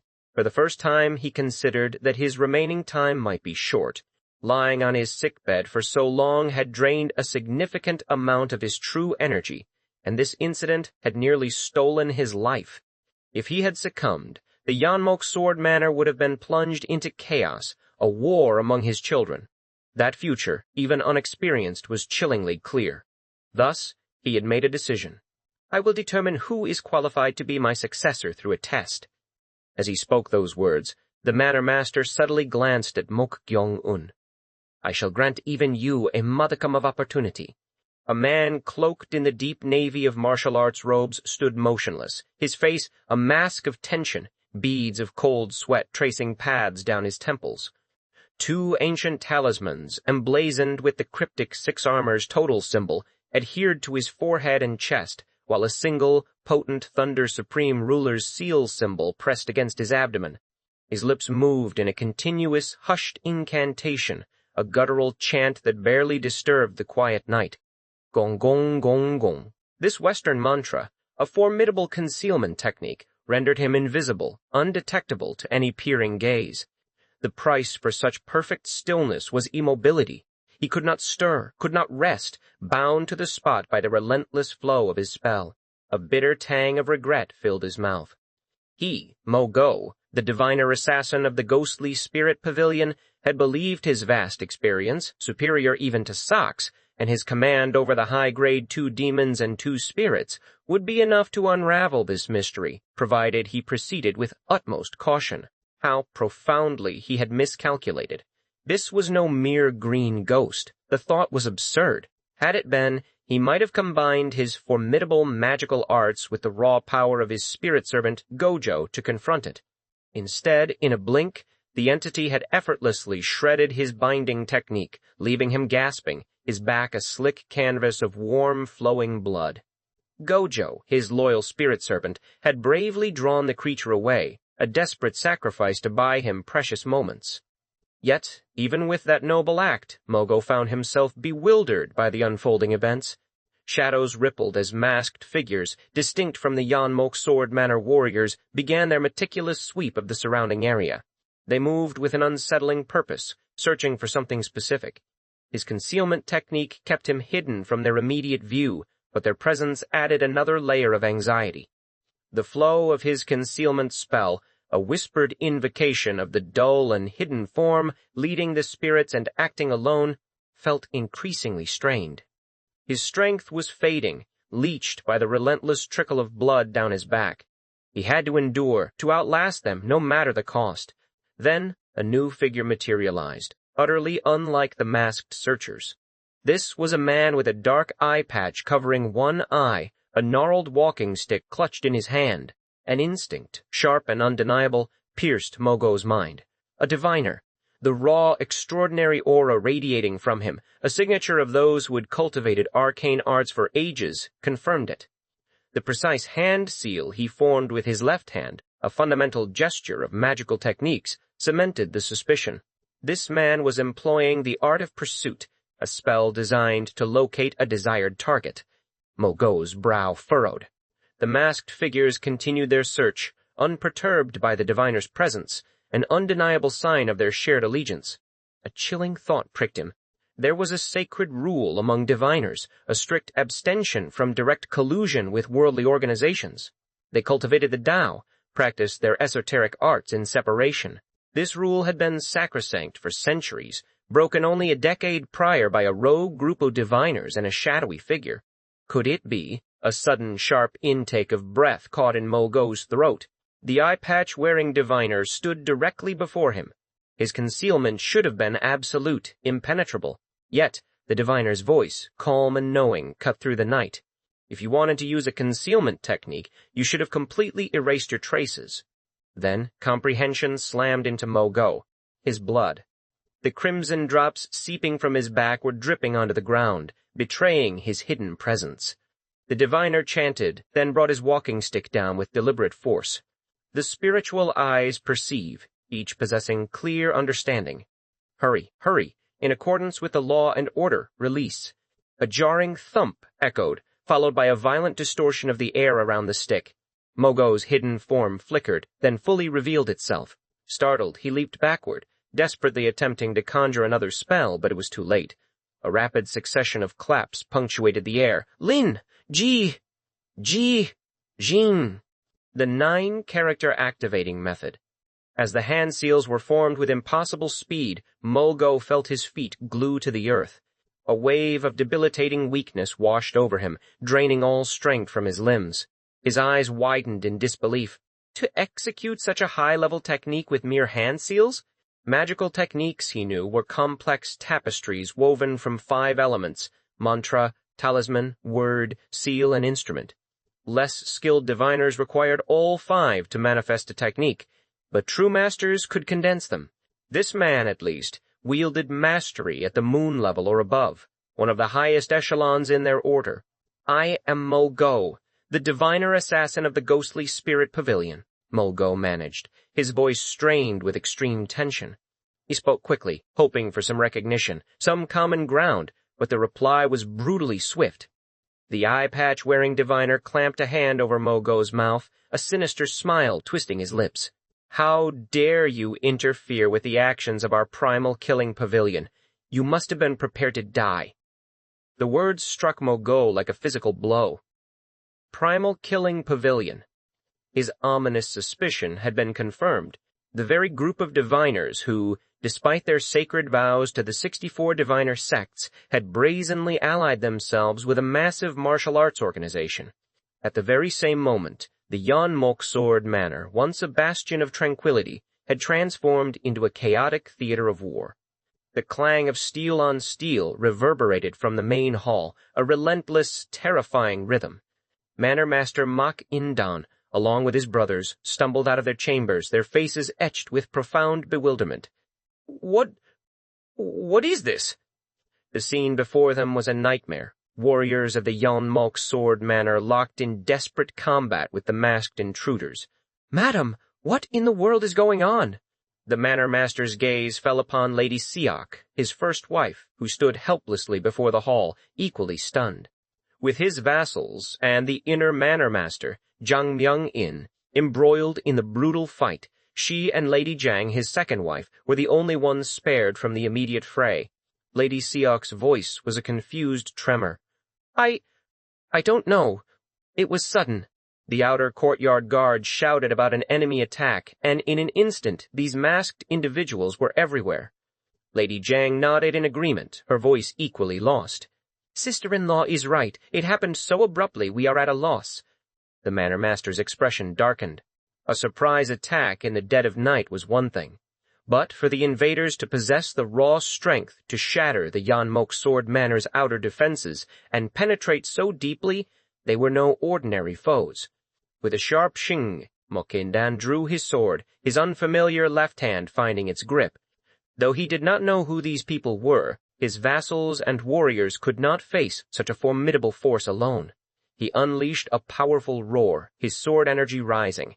Who dares to invade the great Yeon Mok Sword Manor? You must be prepared to forfeit your lives. A wave of cheers erupted from his warriors, a surge of renewed morale at the sight of their lord, who had been bedridden for so long, finally appearing. Wah! They roared. Let's go! Let's protect the Yeon Mok Sword Manor. As Mok Gyeong-un leaped into the fray, his brothers and the 2 wives, all from martial arts backgrounds, followed, their own shouts joining the chorus, Protect the Yeon Mok Sword Manor. Not everyone joined the desperate charge, however. Mok Gyeong-un, feigning participation, smoothly peeled away from the group, slipping unnoticed into a less observed corner.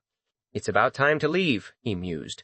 This place held no meaning for him, no reason to defend it. He felt no concern for whether these people lived or died in the face of the masked attackers. Only one thing lingered in his mind, the scar. The distinctive mark on Manor Master Mok-and-don's side, eerily similar to that mark, he knew. He yearned to ask about its origin, yet the sudden chaos had intervened. A dilemma briefly stirred within him. Should he help? Then, a strange sense of fulfillment bloomed in his chest, undeniable and profound. This is... Ah! It was the energy of death. Mok Gyeong-un closed his eyes, drawing a deep, savoring breath as the rapidly intensifying energy of death flooded the air. Excellent! A considerable number of lives must have been extinguished in such a short time for the death energy to surge like this. He could not ignore it. I want to absorb it, he thought, the desire a potent thrum beneath his skin. Opportunities like this were exceedingly rare. Yet, masked figures continued to emerge from every shadow, a constant threat. One moment of carelessness could prove fatal. Then, a shimmering presence materialized beside him. It was Protector Go-chan, the captivating woman who now served as the vessel for Ha-che-rin's body. "Young master, are you all right?" she asked, her voice tinged with concern. She had hurried to find him amidst the chaos, their connected fates making his location clear. Mok Gyeong-un chuckled, a low, satisfied sound. "This is perfect. Can you guard me for a moment?" "Go." Chan tilted her head, confused. "Pardon? Then I'll leave it to you." With those words, Mok Gyeong-un settled onto the ground, crossing his legs and closed his eyes. He began absorbing the torrent of death energy flowing from all directions, drawing it inward through the ancient reverse breathing technique. "Go!" Chan stared, momentarily dumbfounded. What was he doing? Even if he lacked attachment to the Yeon Mok Sword Manor, was he insane, or simply audacious beyond measure? To attempt to circulate energy in a place that was indistinguishable from a battlefield. Yet, a deeper understanding of Mok Gyeong-un's actions began to dawn on her. He's absorbing not energy, but the sis? As a vengeful spirit possessing Ha-che-rin's body, Go-chan possessed the eyes of the spirit, allowing her to perceive the ethereal. She watched, mesmerized, as the energy of the deceased rapidly poured into Mok Gyeong-un. In her spirit sight, the yang energy, the life force of living humans, appeared bright and warm. But Mok Gyeong-un, as he absorbed the death energy, presented a stark, terrifying contrast. Is he really human? To think she was only now truly discovering his nature, and only after her own demise. He became, somehow, even more frightening. A sudden shift in the air, a presence. Huh? A hulking figure, a monk adorned with a skull prayer bead necklace, manifested beside them. It was the demonic monk, now in his vengeful spirit form, the same spirit who had possessed the outer Manor Master. But why was he here, a spirit? "Go!" Sean gasped. "Oh my!" The sudden appearance startled her, but then she remembered Mok Gyeong-un mentioning another spirit servant besides Chong-ryong. I clearly heard that he had possessed the outer Manor Master's body, she thought, bewildered.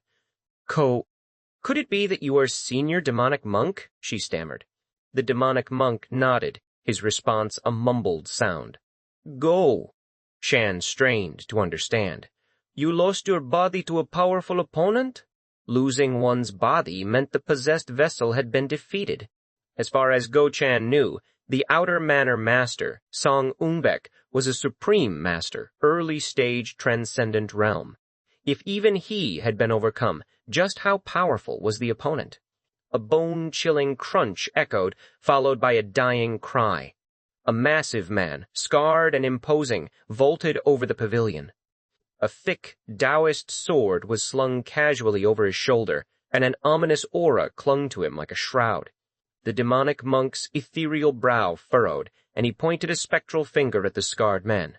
What? That man! Go, Shan understood. This scarred man had killed the demonic monk's possessed body. As their gazes met across the ravaged courtyard, a shiver ran through Go-chan. Ha!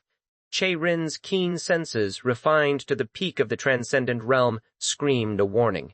This man, standing before them, was an extraordinary master. Ha-Che-Rin's body was on extreme alert, a primal scream of danger that Go-Chan could not ignore. His level of mastery was impossible to gauge, a terrifying unknown.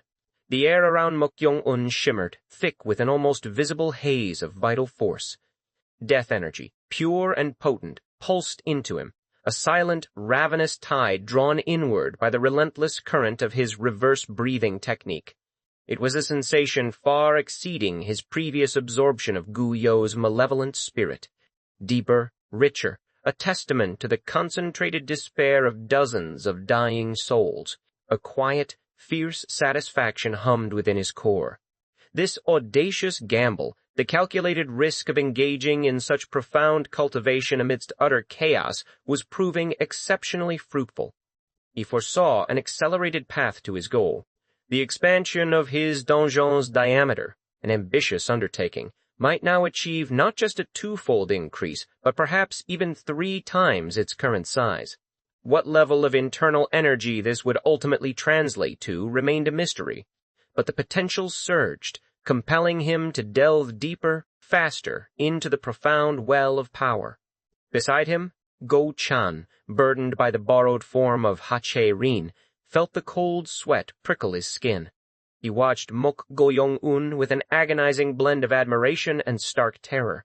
The young master's recklessness was breathtaking. Ha-Che-Rin's body, already operating at the pinnacle of the transcendent realm, remained in a state of high alert, every instinct screaming of overwhelming danger. Where had this monstrous assailant emerged from? The thought gnawed at him. The scarred man, a figure of daunting composure, shifted his unnerving gaze from Go-Chan to the deeply engrossed Mok Gyeong-un. A flicker of intrigued amusement played across his lips. Engaging in energy circulation amidst the chaos of an unknown enemy's appearance and the spilling of blood. What an interesting child. He began to advance. His strides were long, deceptively casual, yet, in mere moments, he covered the significant distance from the pavilion, closing in with chilling swiftness. A gasp caught in Go-Chan's throat. His mind screamed a silent warning. "Young master?" he called out, his voice a strained whisper. The urge to shake Mok Gyeong-un, to pull him from his meditative trance, was almost unbearable, but the risk of chi deviation, of shattering the delicate balance of energy circulation, held him captive. "Young master?" he tried again, a little louder, desperation creeping into his tone. No response. Mok Gyeong-un seemed to recede further, accelerating his absorption, the surrounding death energy visibly swirling inward, making interruption unthinkable. A grim resolve settled over Go-Chan. His only course of action was to buy time. He was already dead, after all. The integrity of this borrowed body mattered less than Mok Gyeong-un's safety. He channeled energy to his feet, stomping down with a surge of renewed power. Ha! Che-Rin's body shot forward, a blur of motion, far swifter than his own deceased form had ever been. He circled the scarred man twice in an instant, a desperate flurry of speed. Ho-ho, quite fast indeed. The man's low murmur lacked any genuine praise. He made no move to defend. His posture remained utterly relaxed. "Go!" Chan bit his lip. He was being looked down upon, utterly dismissed. Instinct took over, drawing upon the unique martial art he had mastered in his past life. Flying kill martial arts, third stance, engraving silent performance. His body moved with a practiced, deadly grace. He somersaulted, unleashing a barrage of leg techniques, 6 windmill-like kicks aimed precisely at the scarred man's vital points. He expected a dodge, a block, some form of defense. Instead, a sudden, sharp killing intent, like an unseen blade, made him flinch. He twisted his body to the side, a fraction of a second too late. The chilling whisper of air as a massive Taoist sword cleaved through space was the only warning. Severed strands of hair drifted to the ground. When? If he had been a moment slower, that sword would have bisected him. Mid-twist, Go-Chan hurled 3 lustrous jade flying needles from his bracelet, aiming for the man's face. A series of metallic clangs echoed as the Taoist sword effortlessly deflected them. Then, a sudden, jarring impact. An invisible angle, a precise strike. "Ugh! Go!" Shane cried out, propelled backward, tumbling several times before hitting the ground with a sickening thud. He coughed, a trickle of blood escaping his lips. The chasm in their skill was clear after just one exchange. Yet, a strange surprise gleamed in Go-chan's eyes. It wasn't the man's overwhelming strength, but the peculiar lack of pain from the strike. His stomach churned with nausea, a dizzying internal lurch, but the agonizing sensation of pain was entirely absent. This absence reaffirmed the bizarre reality of his possession. Now was not the time to ponder such oddities. He trembled, forcing himself to rise. The physical impact remained even without the pain, his legs unsteady beneath him. Woman, if you try to stop me one more time, you'll die. The scarred man's low voice cut through the air. Go! Chan felt a wave of indignation. Who are you calling a woman? Stop right there, a new voice boomed. Mok Gyeong-un, a flash of righteous anger in his eyes, leaped forward, blocking Go-chan's path and leveling his sword at the scarred man. Young Master Mok, Go-chan murmured, surprised. Miss, are you all right? Mok Gyeong-un asked, his gaze settling on Go-chan's possessed form. Go-chan's expression froze, a wave of goosebumps threatening to ripple across his skin. This infuriating misunderstanding. Mok Gyeong-un cleared his throat, puffing out his chest, seemingly for Go-chan's benefit. Ahem. Miss, please step back as it's dangerous. I will handle this man. Go! Chan stifled a groan. As a man himself, he recognized the performance immediately. It was a cringe-worthy display of chivalry. Nonetheless, Mok Gyeong-un bowed politely to the scarred man, his attempt at making a good impression evident. I am Mok Gyeong-un, the fourth son of the Yeon Mok Sword Manor. May I ask for what reason you have entered our clan and caused this commotion? The scarred man chuckled, a deep, unsettling sound. His gaze swept over Mok Gyeong-un, assessing. Interesting. To think I would encounter two promising individuals in a place like this. What do you mean? Mok Gyeong-un pressed, his voice betraying a hint of youthful impatience. Young lad, you have no right to question me. A crushing, oppressive aura emanated from the scarred man. It was merely a display of killing intent, yet Mok Gyeong-un's heart hammered against his ribs. The man was overwhelmingly strong. As a supreme master in the early stage of the transcendent realm, Mok Gyeong-un could gauge the power before him. This man was perhaps on par with his father before the tragic loss of his arm. It had been years since he had felt such profound trembling. Mok family. Where is your father? The scarred man inquired, his tone casual, almost dismissive. Do not address my father so casually. Mok Gyeong-un's voice rose, indignation momentarily eclipsing his fear. The scarred man smirked. Don't shout. Trying to conceal your fear only makes you appear weaker. What? The taunt struck a nerve. Mok Gyeong-un leaped forward, his sword technique poised to unleash. So naive. The scarred man moved with a terrifying, instantaneous swiftness, appearing directly in front of Mok Gyeong-un as if pulled by the earth itself. What speed? It was imperceptible. The startled Mok Gyeong-un tried to twist his body, to alter the trajectory of his sword. In that same fleeting moment, the man's hand moved with serpentine fluidity, reaching from Mok Gyeong-un's face. Huh? Mok Gyeong-un instinctively raised his left arm. The man's palm lightly grazed his wrist. A majestic energy penetrated his defense, sending Mok Gyeong-un flying backward as if he were a weightless feather. He soared over 5 zhang before crashing down, tumbling several times, spitting out a mouthful of blood. Cough. Even with his protective internal energy, the opponent's force had bypassed his defenses, reaching deep into his viscera. It was a high-level emission technique, penetrating force, devastatingly effective against weaker martial artists. Mok Gyeong-un was clearly one such existence in the scarred man's eyes. Not even treated as an opponent. The Taoist sword remained slung over the man's shoulder, a stark symbol of the overwhelming disparity. But he couldn't give up. This was no friendly spar. This man was an invading enemy. To yield now would be the end. Mok Gyeong-un regulated his breathing, forcing his body upright. Go-chan moved to his side, assuming a low bow stance. Young master. We need to attack together. Miss? Mok Gyeong-un questioned, his brow furrowed in confusion. This bastard. Go-chan almost snapped, but held his tongue. Now was not the time to quibble over a form of address, especially when inhabiting a woman's body. The two prepared for a desperate joint assault. The scarred man grinned, a sinister twist of his lips. What foolish actions. He began to take a step toward them. Ha!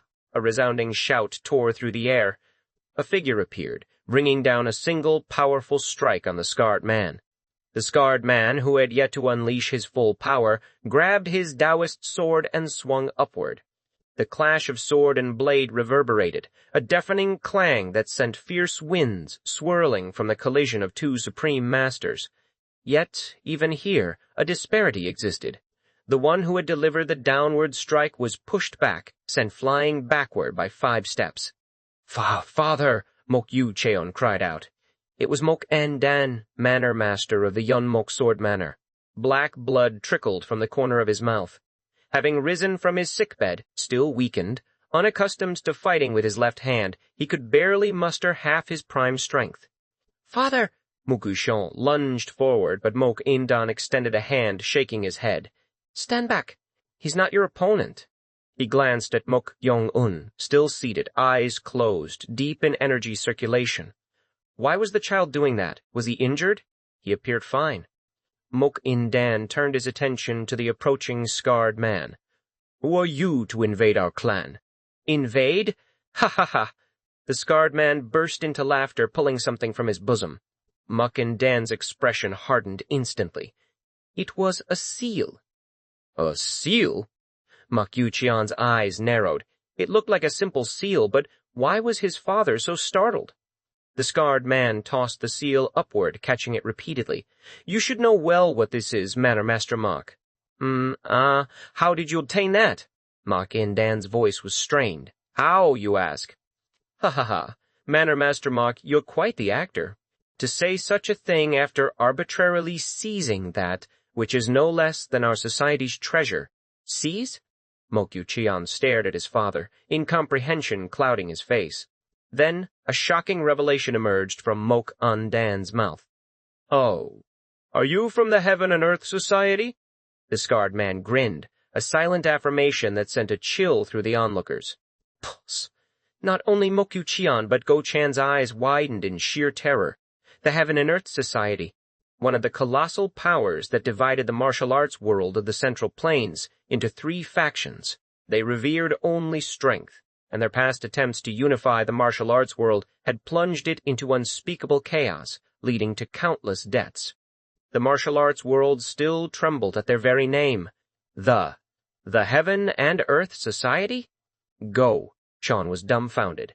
It made sense now why no other force would dare commit such a brazen act against a renowned martial arts family like the Yeon Mok Sword Manor in Anhui Province. If this was truly them, the situation was beyond grave. No matter the Yeon Mok Sword Manor's fame, a determined attack by the Heaven and Earth Society would mean annihilation.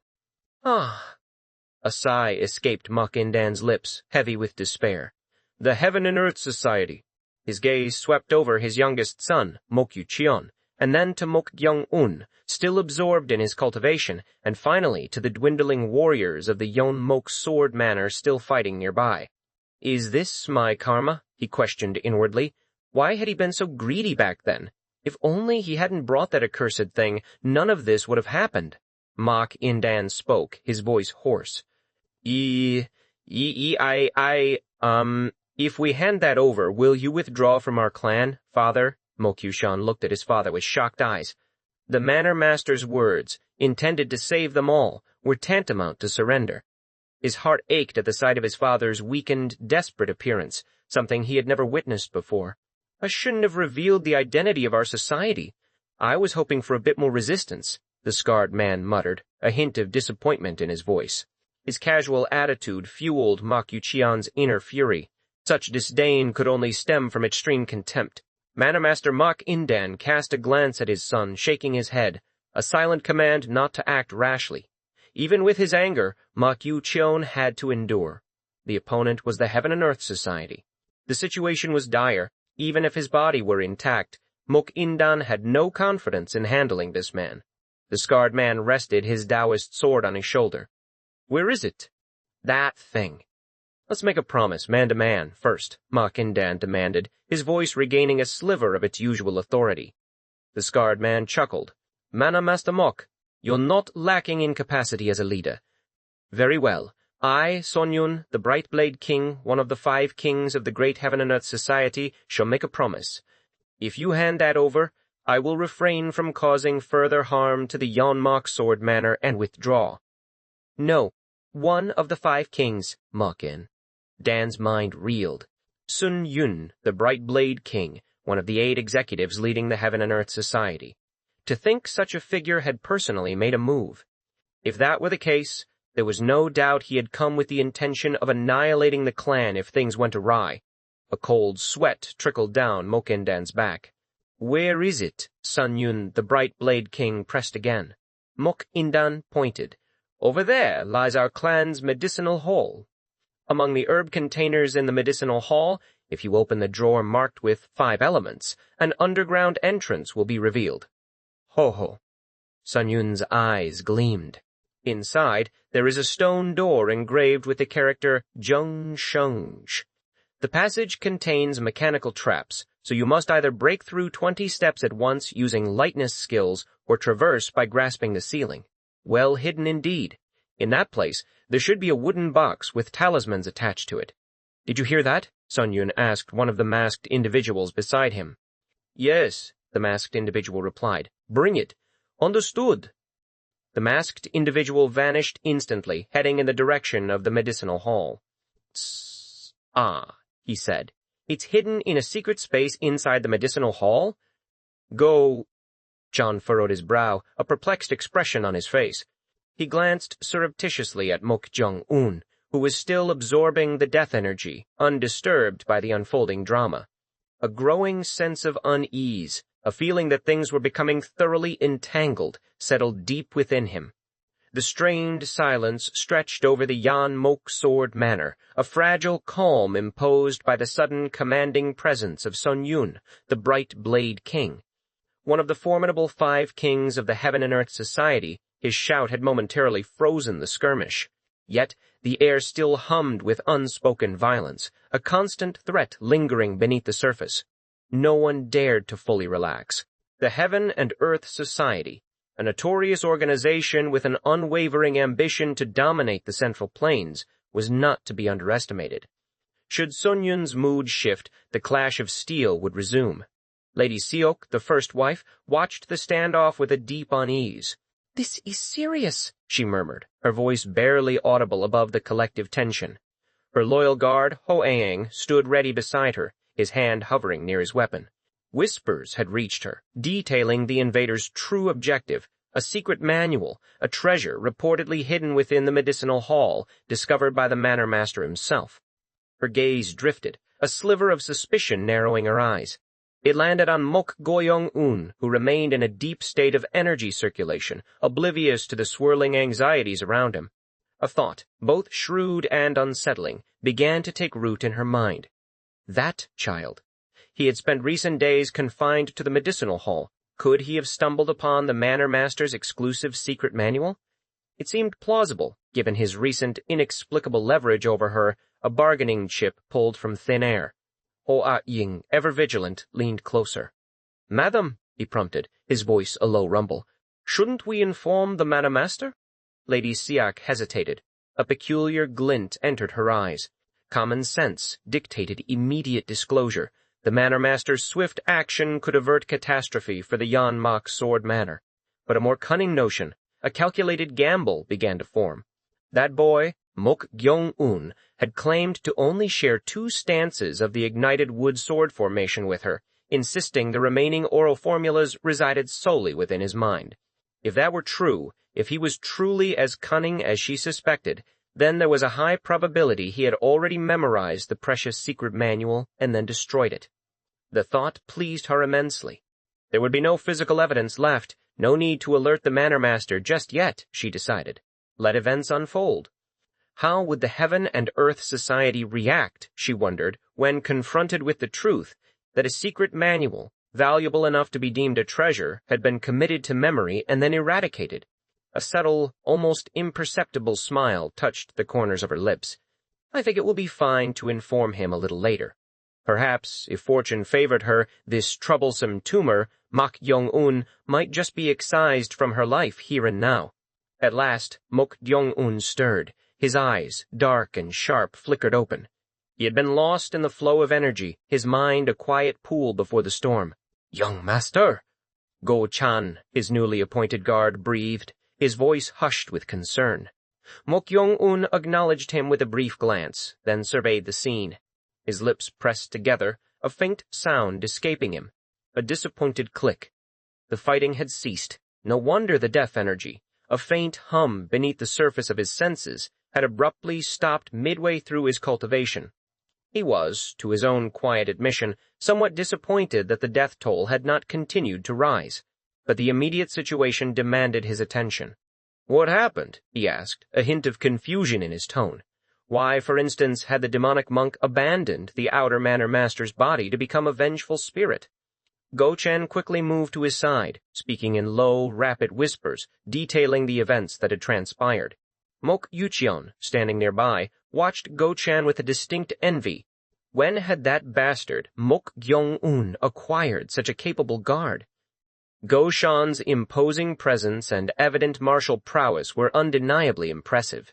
Mok Gyeong-un stroked his chin, a soft groan rumbling in his chest as he absorbed the information.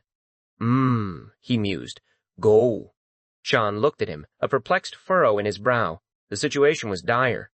They were caught between the immovable rock of the Yeon Mok Sword Manor's defense and the relentless hard place of the Heaven and Earth Society's demands. Soon, the masked individual dispatched to the medicinal hall would return, likely empty-handed, and then a true catastrophe would surely unfold. "Young master," Go-chan cautioned, his voice strained. "The Heaven and Earth Society is a truly dangerous organization. If we're not careful—" "Wait a moment," Mok Gyeong-un interrupted, his attention already elsewhere. "Yes?" Go-chan was bewildered. Mok Gyeong-un ignored him, stepping towards Mok In-dan, the Manor Master, who waited with an anxious expression. Mok In-dan, his own worries consuming him, admonished his son softly. "If you're injured, just rest quietly. Right now, may I ask who inflicted that wound on your side?" Mok Gyeong-un's question was sudden, jarring. "What?" The Manor Master's brows furrowed. The precariousness of their situation was overwhelming, and yet his son was asking about a wound. Mok In-dan sighed, frustration tinging his voice. "Now is not the time to discuss that. There's nothing in the underground of the medicinal hall," Mok Gyeong-un stated, his voice flat and deliberate. The Manor Master flinched, nearly blurting out a response, but caught himself. His eyes darted around, noting the bright-blade King Sun-yun, who leaned against a wall, arms crossed, watching him. Conscious of the imposing figure, Mok In-dan lowered his voice even further. "What do you mean by that?" "There's nothing in the underground of the medicinal hall. What on earth—" "It's exactly as I said," Mok Gyeong-un replied, his gaze unwavering. "So, if you tell me where, how, and by whom you received that wound on your side, I will handle this situation." Mok In-dan's eyes narrowed, a fierce glint appearing. He glared at Mok Gyeong-un. "Did you perhaps go to the underground?" "Yes," Mok Gyeong-un confirmed simply. "How did you— Ha!" Mok In-dan felt a surge of exasperation. How had this child discovered the hidden passage and dared to venture into such a place? And why was he so fixated on this wound? It made no sense, but a more urgent fear gripped him. "Don't tell me you tampered with that.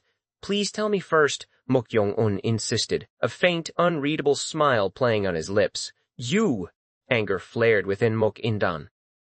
The Yeon Mok Sword Manor was facing a life-or-death crisis, and his son was acting with such infuriating nonchalance. He grabbed Mok Gyeong-un's wrist, applying a firm grip. "Where is it? Tell me right now. The future of our clan is at stake. I can't tolerate your mischief in this situation. Does it seem like mischief to you?" Mok Gyeong-un's eyes met his father's, devoid of fear. Mok In-dan frowned. This was not the child he knew. He gripped his son's wrist tightly, asserting his authority, yet Mok Gyeong-un remained unfazed, his gaze unwavering. "You!" Just then, a hurried tap-tap-tap echoed through the hall. A masked individual, moving with frantic urgency, rushed towards them. Mok In-dan's expression hardened. It was the one he had sent to search the medicinal hall. Sun Yun, who had been leaning casually against the wall, straightened to his full height. "Did you find it?" he boomed. "It's here," the masked man replied, falling to one knee. With utmost respect, he presented an old wooden box covered in faded talismans. Sun Yun received the box, his hands trembling slightly with anticipation. He could barely contain his excitement. "It has returned to the hands of our society once again." Mok Indan turned to Mok Gyeong-un, a fresh wave of suspicion washing over him. Did you lie to your father?" There was no other explanation. The wooden box, seemingly intact, belied Mok Gyeong-un's earlier claim of nothing being in the underground. Relief, faint but distinct, began to ripple through Mok Indan. If they simply took the box and left, perhaps no further damage would be inflicted. Then, with a crisp click, Sun Yun opened the lid. He desired to confirm its contents with his own eyes. But what erupted next was not satisfaction. An immense, palpable killing intent burst forth from Sun Yun, so potent it made every person in the hall, Yeon Mok warriors and masked individuals alike, flinch. Mok Indan, who had just begun to feel a fragile sense of relief, was utterly baffled. Why the sudden shift? He looked at Mok Gyeong-un, dread creeping in. Could the contents be missing? "I did tell you," Mok Gyeong-un's voice chimed, innocent yet unnervingly smug. Mok Indan was not only angry but dumbfounded. Was his son truly in his right mind? Unlike him, however, one person silently welcomed this sudden escalation. Lady Seok. A triumphant thought bloomed in her mind. Perfect, she inwardly exulted. She had worried that Mok Gyeong-un might not have tampered with the box after all. But judging by Sun Yun's terrifying reaction, her earlier gamble seemed to have paid off. This was her opportunity. Lady Seok took a decisive step forward, her mouth already forming words.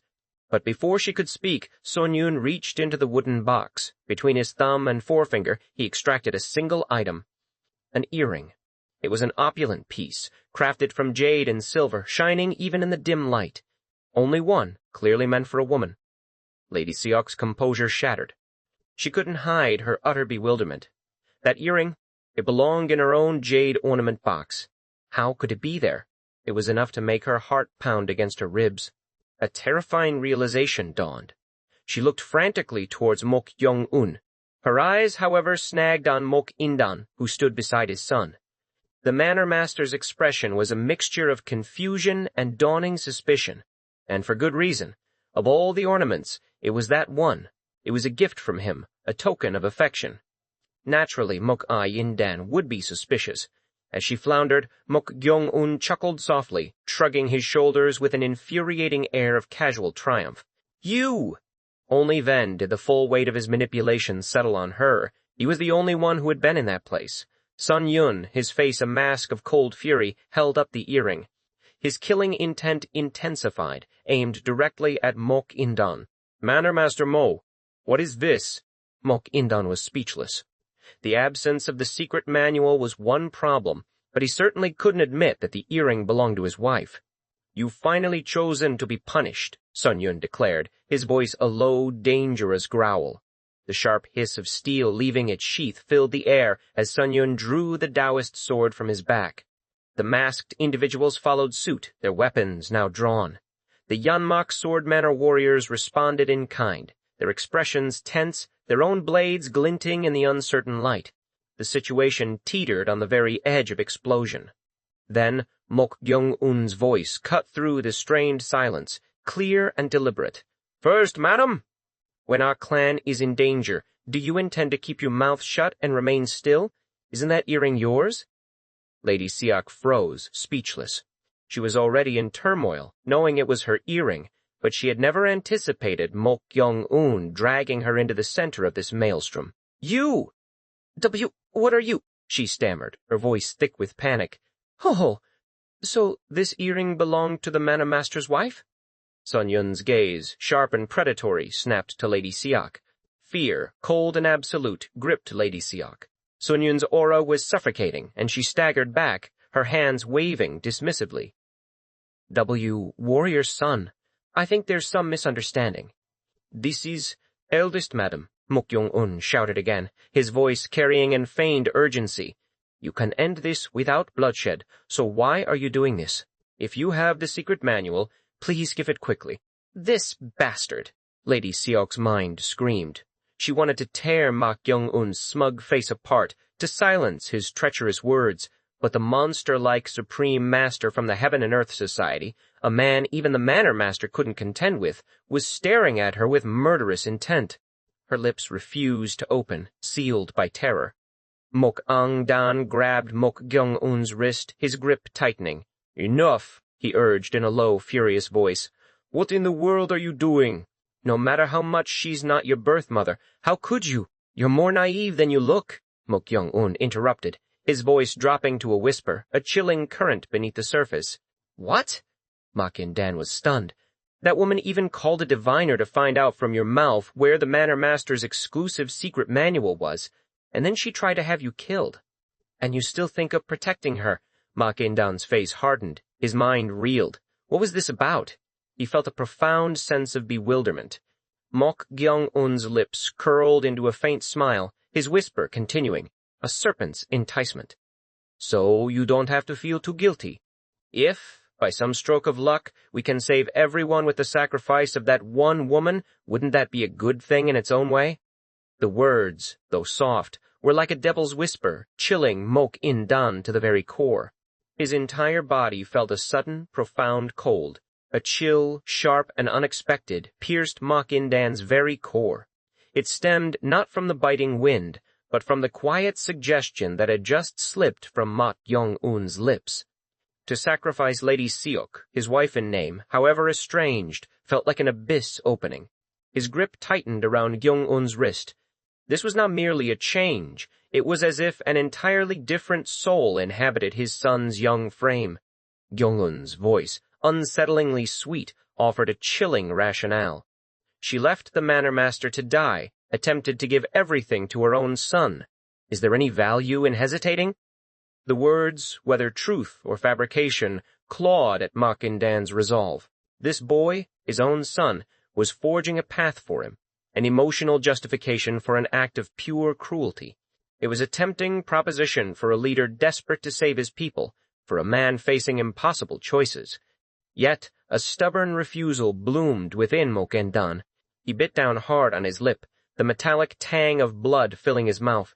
He released Gyeong-un's wrist, the touch suddenly alien. "I cannot trust your words," he stated, his voice a low growl. "It's the truth," Gyeong-un insisted, his eyes unwavering. "Even if it were, sacrificing one to save many is not the right path for me." Mok In-dan's gaze flickered to Lady Seok, who now recoiled, her eyes wide with unmasked fear, a stark denial written across her face. He knew her. Her usual cunning would have masked any guilt with feigned ignorance. This raw terror spoke volumes. It confirmed his suspicion. "As I thought," he murmured, the words barely audible. "If this was your doing, it was a foolish act." Gyeong-un tilted his head, a flicker of something unreadable in his gaze. "A foolish act?" "Yes. And now is not the time to deal with you." Mok In-dan moved to interpose himself between Sun-yun, the bright-blade king, and Lady Seok. He was too slow. A sickening crunch echoed through the strained silence. Sun-yun, who had stalked toward Lady Seok, now crushed the earring in his hand, scattering the shards across the ground.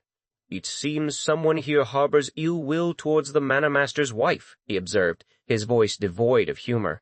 Lady Seok stammered, overwhelmed by the sudden surge of killing intent emanating from the warrior. Her face was slick with cold sweat. Sun-yun scoffed. "Someone among the Yeon Mok Sword Manor's inner circle either sought to frame you or to kill you by borrowing someone else's blade." The phrase, "borrowing another's sword to kill," hung in the air, cold and definitive. The immediate tension in Lady Seok's body dissolved, replaced by a sudden weakness that sent her collapsing to the ground. She sagged, defeated.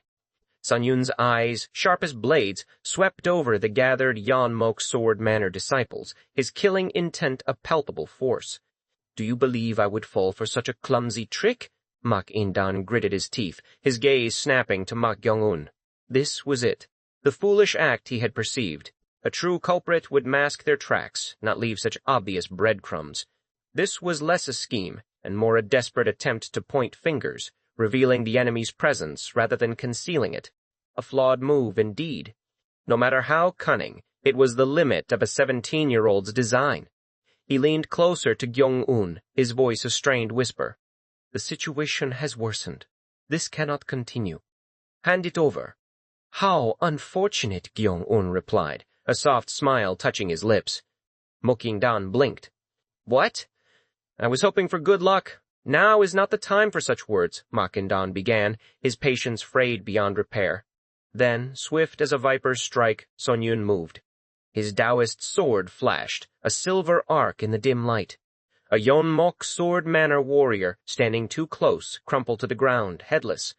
The brutal efficiency of the strike left no time for intervention, no chance to avert the horror. Bright blade, king! Mok Gyeong-un roared, his own sword hissing from its sheath. Sun-yun merely shrugged, a mocking smile playing on his lips. You are the ones who broke the promise, yet you are angry at me. I declare to the people of the Yeon Mok Sword Manor. His voice, infused with internal energy, boomed, echoing through the air like a crashing wave. Nearby individuals clutched their ears, grimacing from the painful ringing. Mok Gyeong-un's face darkened with a chilling realization. Sun-yun had held back before. The earlier exchange of blows had been a mere fraction of his true power. Even if his body were whole, Sun-yun was an insurmountable opponent. Unperturbed, Sun-yun continued his chilling pronouncement. I will give you one last chance. If you wish to live, either hand over that thing, or tell me who benefits most from the death of the Manor Master's wife. Lady Seok, still kneeling, trembled. Her humiliation was complete, all thanks to that damned Mok Gyeong-un. She had maintained silence, out of a shred of loyalty to the Manor Master. Now, with everything crumbling around her, holding back was no longer an option. She parted her lips, a whispered word escaping. Warrior son. Before she could utter another sound, a voice cut through the tense air, sharp and clear. I know who did this. All eyes turned to Ho-eng, Lady Seok's loyal guard. Lady Seok, surprised but relieved, closed her mouth. It was better for Ho-eng, speaking from loyalty, to report the truth, than for her to incriminate herself further. You know who it is? Sun-yun's voice was laced with menace as he wiped blood from his sword. If it is a lie, you will forfeit your life. If the first madam is harmed, Ho-eng stated, her voice surprisingly steady, it will also place the eldest young master of our clan in a difficult position. Therefore, there are those who would benefit in the succession structure. Inadvertently, the warriors of the Yeon Mok Sword Manor turned their gazes. Their eyes drifted, settling on two figures, Mok Un-pyong, the second son, and Mok Yu-cheon, the youngest. It was an instinctual reaction, an unspoken accusation. Mok Un-pyong erupted in surprise. What nonsense are you spouting now? Mok Yu-cheon was equally indignant. How rude, Guard Ho. Why would I do such a thing? Both bristled with righteous anger, their reactions genuine. They had done nothing. Yet a strange silence hung in the air. Not a single person looked toward Mok Gyeong-un. Mok Gyeong-un's frown deepened. Gyeong-un's earlier attempt to bargain had hinted at his involvement. If anyone had orchestrated this twisted plot, it had to be his son. But when Ho-eng spoke of those who would benefit from succession, Gyeong-un remained invisible in their eyes. He possessed the least power, the least potential. He was simply not a player in their game of succession. Sun-yun, his eyes darting between the furious Un-pyong and Yu-cheon, spoke again. It sounds plausible, but how can I believe that? There is something that can be considered evidence, Ho-eng affirmed. Evidence! Ho-ho! Do tell, woman. Lady Seok's brow furrowed. Evidence? What could Ho-eng be referring to? As she pondered, Ho-eng continued. In the underground of the medicinal hall, along with the item Hero-san is looking for, there were also secret manuals that only the Manor Master of the Yeon Mok Sword Manor could cultivate. The one who possesses them must have been behind this. A collective gasp swept through the onlookers. A simultaneous shout of denial ripped from two throats. No! Screamed Mok Yu-cheon. Ho-eng you! Cried Lady Seok. They had shouted at the same time, a fatal mistake. All attention swiveled to them. Flustered, they struggled to regain composure. Their reaction was damning, making it obvious that their residences would now be searched. Mok In-dan stared at Mok Gyeong-un, a dawning horror twisting his features. Gyeong-un was watching the unfolding chaos as if it were an entertaining play. If by some stroke of luck we can save everyone with the sacrifice of that one woman, wouldn't that be a good thing in its own way? Gyeong-un's earlier words echoed in Mok In-dan's mind. How unfortunate. I was hoping for good luck. The luck Gyeong-un spoke of was not the simple outcome Mok In-dan had imagined. It was this very chaos. You, Mok In. And Dan could only manage a choked whisper. Mok Gyeong-un smiled, his voice dangerously soft. This is quite a big problem. Instead of ending it with one, everyone is getting involved. At this rate, whether it's the secret manual or whatever, that scary fellow might go on a rampage and kill everyone. A memory, sharp and vivid, played in Mok In-dan's mind. What? You want me to put this earring in that wooden box? Yes. Are you stupid, mortal? What do you mean? If you put it in there, who would believe it was that old mortal woman? They would suspect it was the doing of someone targeting that Lady Siak or whatever her name is. Yes. That's the intention. What? Why do you think I gave them the secret manual that's practically just a shell? You don't tell me? Let's just say it's a small precaution in case the Manor Master wakes up. Well, it's a harmless prank. A harmless prank? You sure know how to use your wits? Originally, it had been a precaution for the Manor Master's awakening, a hidden layer to his plans.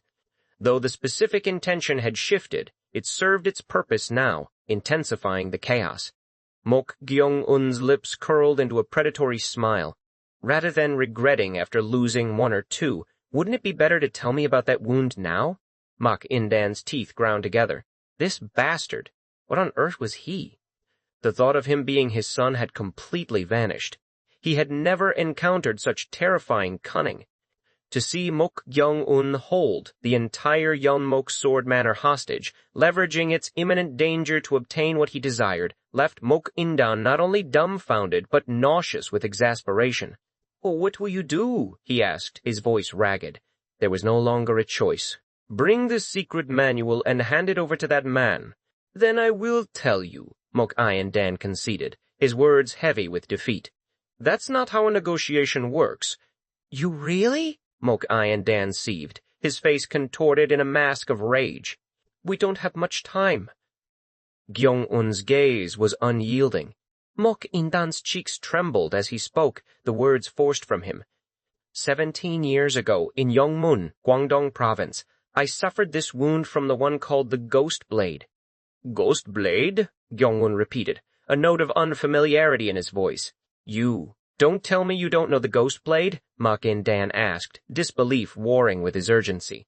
Of course, Gyeong-un wouldn't know. He had only recently begun his martial arts training. The intricacies of the martial world's hierarchy were beyond him. Who is the Ghost Blade? Gyeong-un began, but his words were cut short. A soft jingle of bells rippled through the air. Everyone's gaze snapped towards the entrance of the pavilion. Diviner Zhou, Sun Yun acknowledged, a hint of respect in his tone.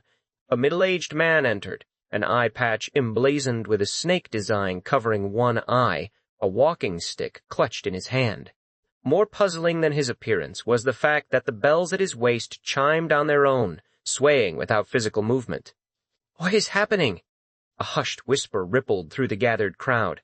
The man, Diviner Zhou, spoke, his voice calm amidst the tension. An evil spirit is playing tricks. An evil spirit? Sun Yun's brow furrowed. The evil spirit is trying to steal a human shell. With a sharp crack, the middle-aged man swung his walking stick through the air. His left hand formed a swift, intricate seal, and a low chant rumbled from his throat. A moment later, he slammed his walking stick into the ground. A shock wave, invisible but potent, radiated outwards, stirring the air into a sudden strong wind. A piercing shriek tore through the pavilion. Ho-eng, Lady Siak's guard, clutched her head, her body writhing like a madwoman. Those nearby scrambled back, astonishment etched on their faces. Black veins pulsed grotesquely around Ho-eng's neck, a horrifying spectacle. What? Someone gasped. Hoang's eyes rolled back, her body convulsing violently. Everyone recoiled, creating a wider circle around her. Go! Sean felt his stomach churn, though not to the same agonizing degree as Hoang. The invisible wind had brushed past him, leaving an unpleasant, nauseating sensation. He swiftly circulated his internal energy, his body's protective aura activating, and the feeling somewhat subsided.